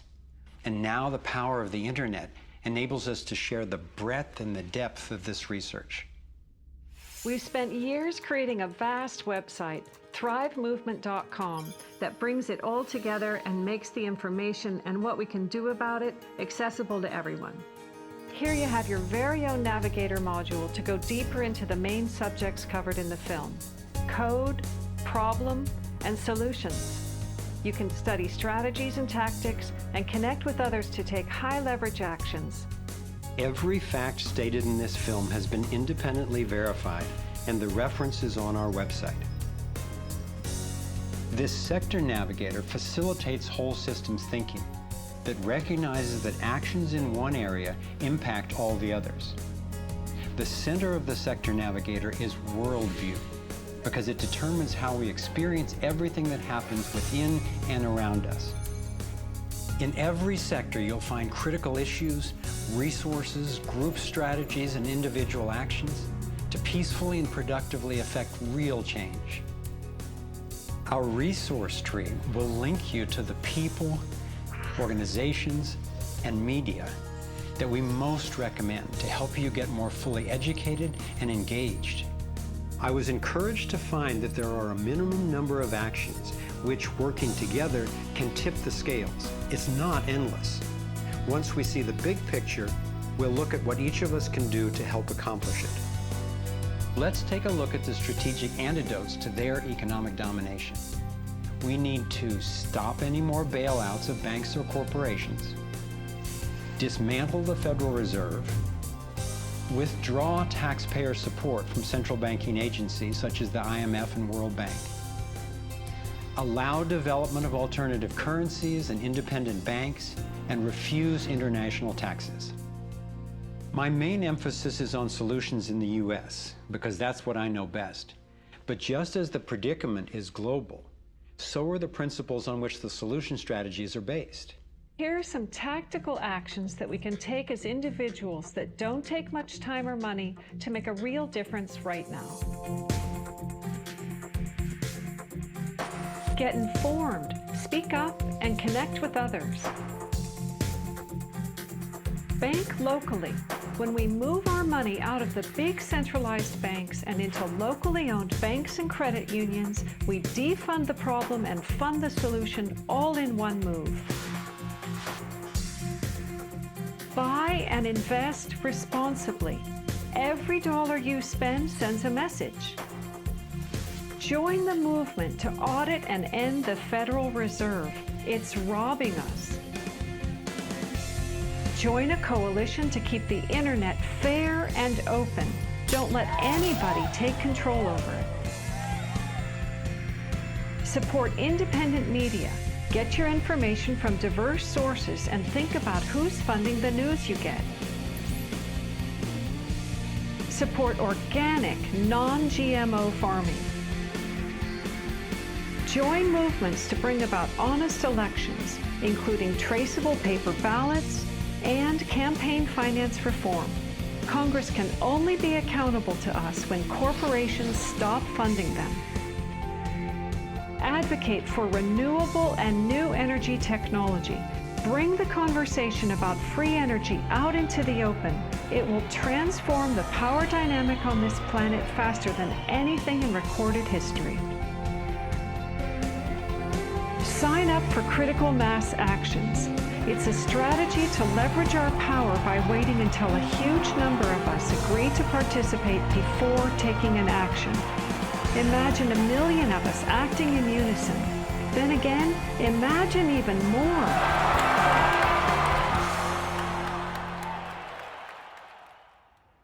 I've been inspired by how many grounded solutions and real-life problem solvers there actually are. Akila Sharil's is one person whose work especially touched me. He helped broker a gang truce between the Crips and Bloods. One of the things that we discovered in the process of waging peace in the neighborhood was that conflict is healthy. You know, it's unresolved conflict that actually leads to violence.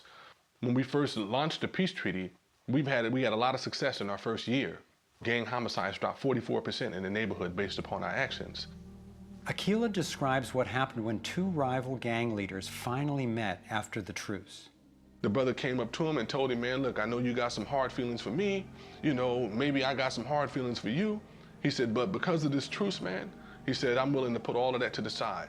And he stuck out his hand.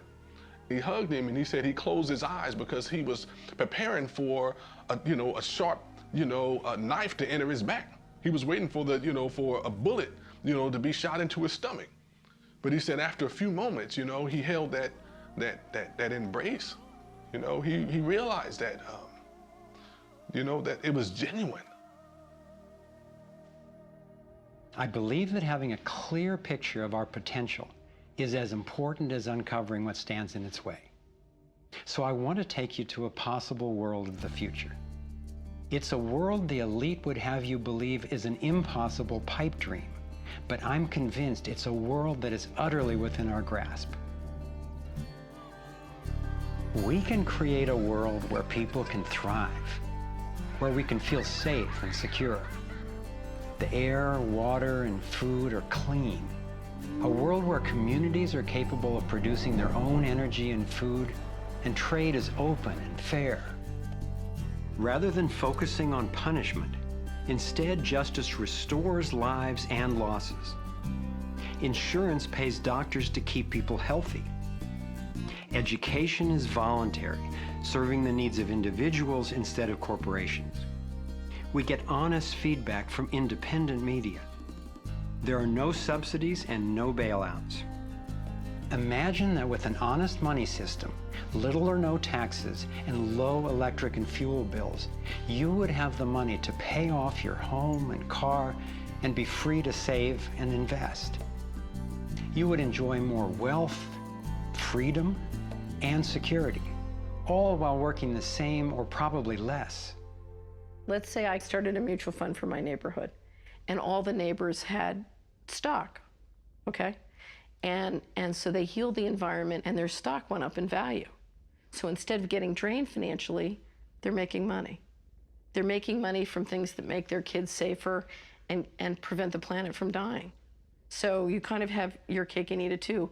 Instead of working all week to make money and then coming home and trying to save the planet on the weekends, you can spend Monday through Friday making money saving the planet and then, you know, go to the beach.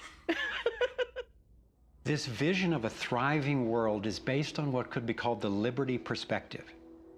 There is a simple principle that underlies this approach: non-violation. Nobody gets to violate you or your property, and you don't get to violate anyone else, except in genuine self-defense. This is the one rule I've found that every single person agrees with, at least for themselves. I believe that non-violation is the true north of humanity's moral compass and our core navigating insight. This insight can guide us and protect each and every individual as we set up voluntary, self-sustaining systems.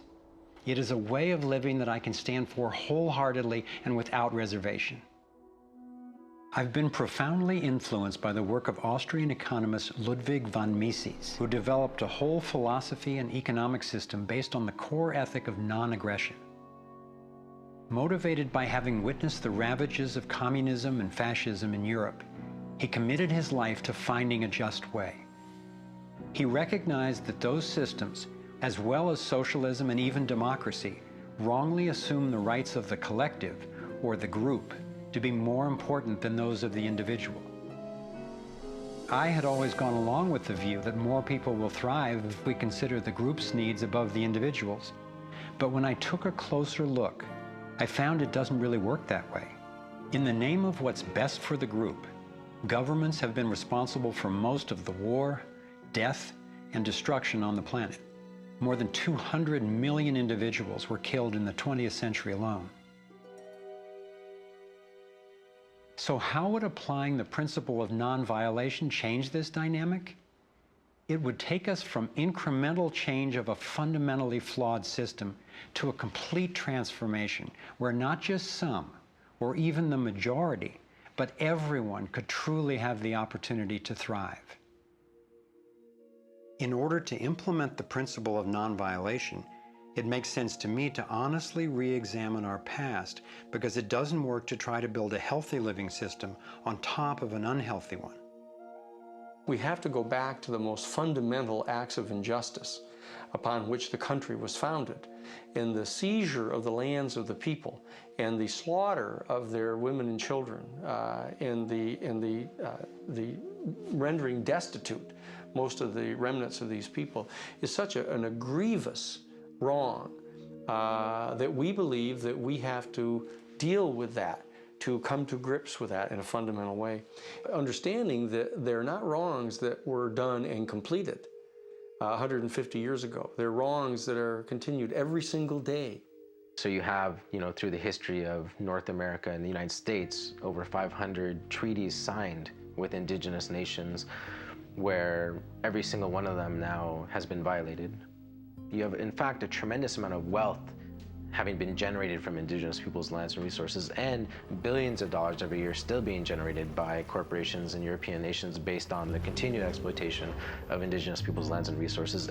If we didn't have large corporations, if we didn't have Western governments defining how you and I were to relate to each other, living here in North America now together, how would we relate to one another? How would we make it different? It's going to take time and courageous effort to shift the consciousness and accomplish the tasks that will move us toward the world I'm talking about. And yet I know of no greater gift that we could give to future generations. We can't do everything at once. I envision 3 overlapping stages of the solutions process. In stage 1, we bring as much integrity as possible to our current systems.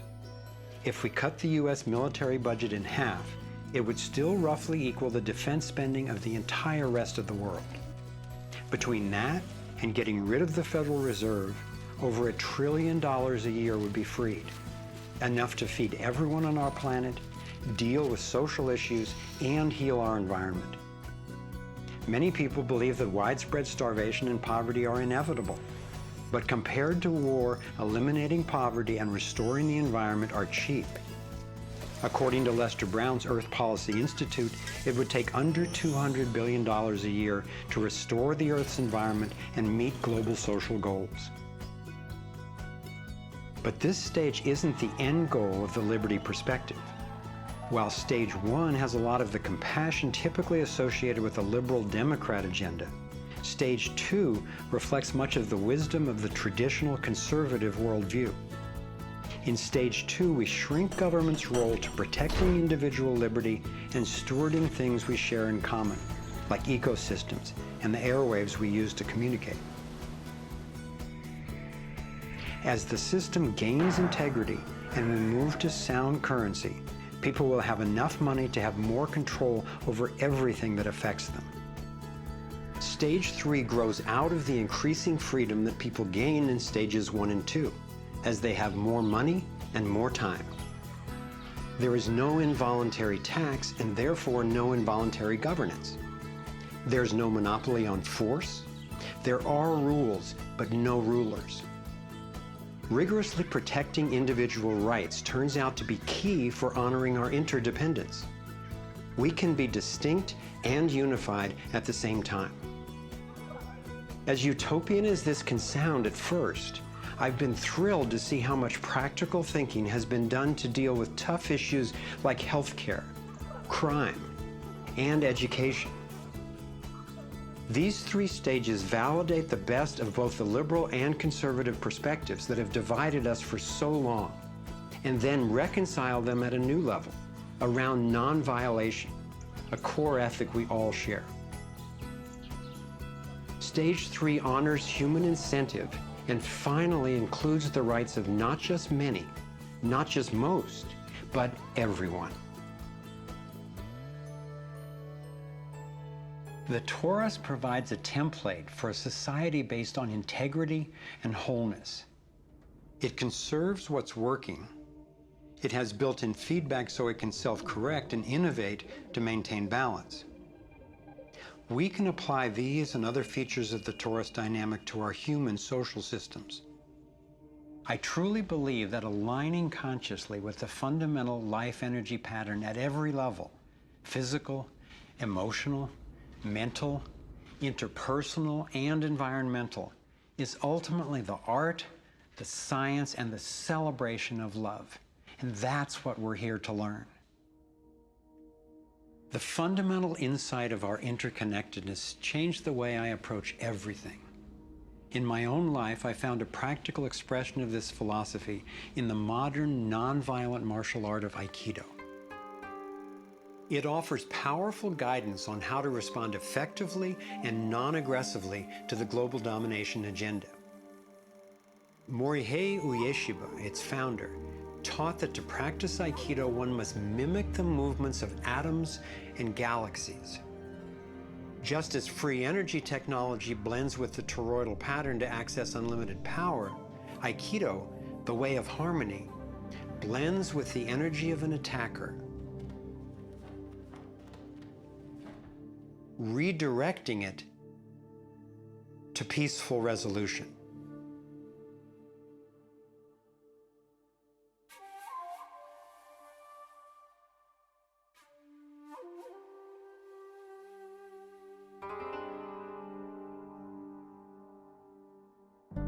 Gandhi and King applied these principles of non-aggressive power at the economic and social levels. If we respond with violence to the domination agenda, other than in self-defense, it would only continue the old us versus them paradigm and provide an excuse for even more police state measures.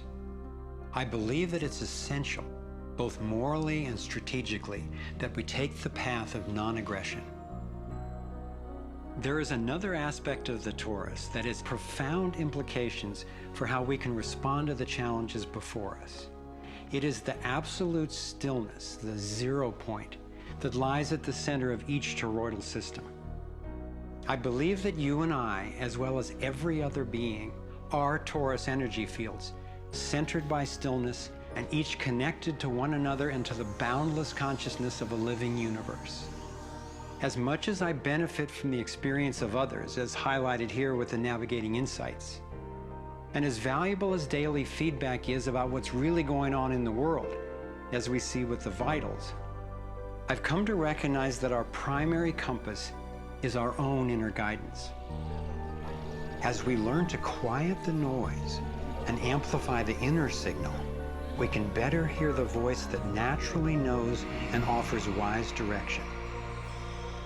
We have an entire inner life, a vibrant and lively inner life that is truly the navigator of the path that we take on the outside.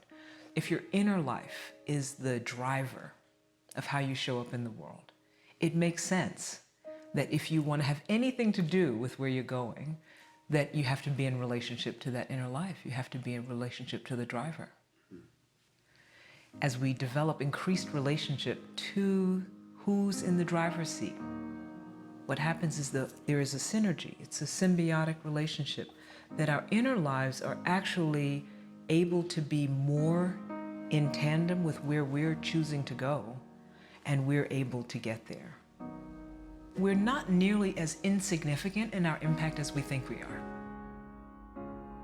In order to heal the world, we have to start telling a different story to ourselves. We have to start engaging in a different story with others. It's our collective story that manifests as the world.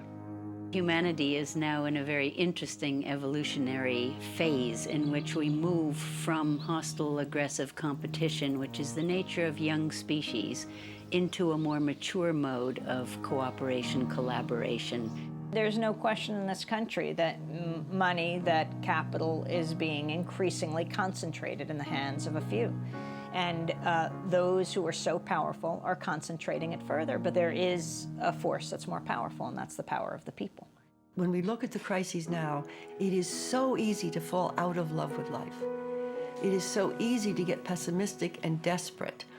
But from my perspective, the crisis has matured to the point of being on the threshold of mass awakening, and that feeling inside me gives me the vitality to know that no matter how small what I'm doing looks to me in the face of these huge problems, that the impulse of evolution is not small. And when it's in everybody who's waking up, it's huge. And as more and more of us are waking up, linking up, and daring to speak up, the scheme for global domination is being exposed.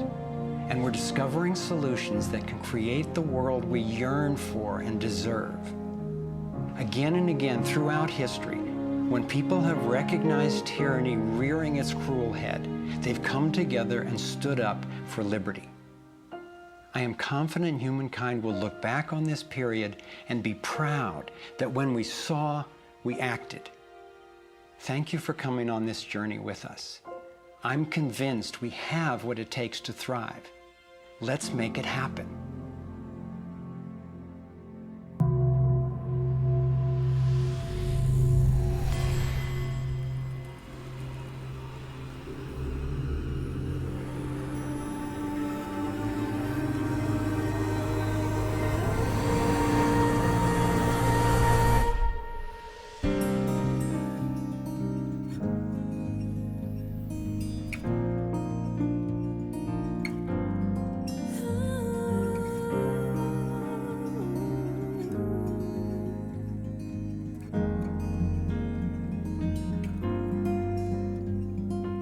Cycles repeating, the earth is speaking, singing time has come. Wake up from this nightmare of life. So many shattered lives reaching out, crying out for freedom, crying out for love. Carried by the current, till we stand side by side on the brink of a brand new dawn. We come together while the waters rise. There's a stirring deep inside, deep inside. We come together to stand up for our lives.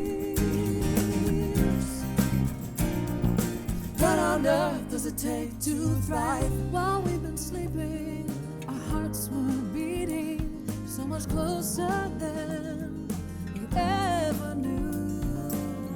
Beneath the noise, there is an inner voice whispering, clear and true. The veils are finally lifting, our ways becoming clear. There's a dream without a limit, and a vision so strong, every person knows they belong. Come together while the waters rise. There's a stirring deep inside, deep inside. We come together to stand up for our lives. What on earth does it take to thrive? Come together while the waters rise.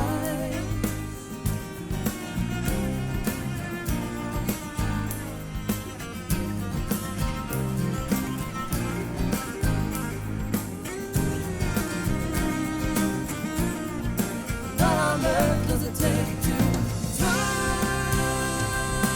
out in the open? Thrive healing what's broken. Every heart, every life, living our place in it now.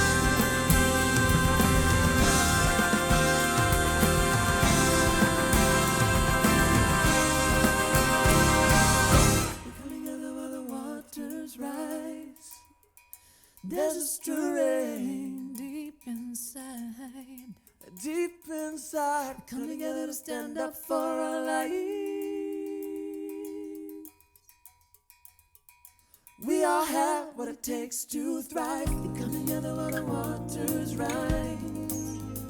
There's a stirring deep inside, deep inside. We come together to stand up for our lives. We all have what it takes to thrive. Come together while the waters rise. There's a stirring deep inside, deep inside. We come together to stand up for our lives. We all have what it takes to thrive. Come together while the waters rise. There's a stirring deep inside. For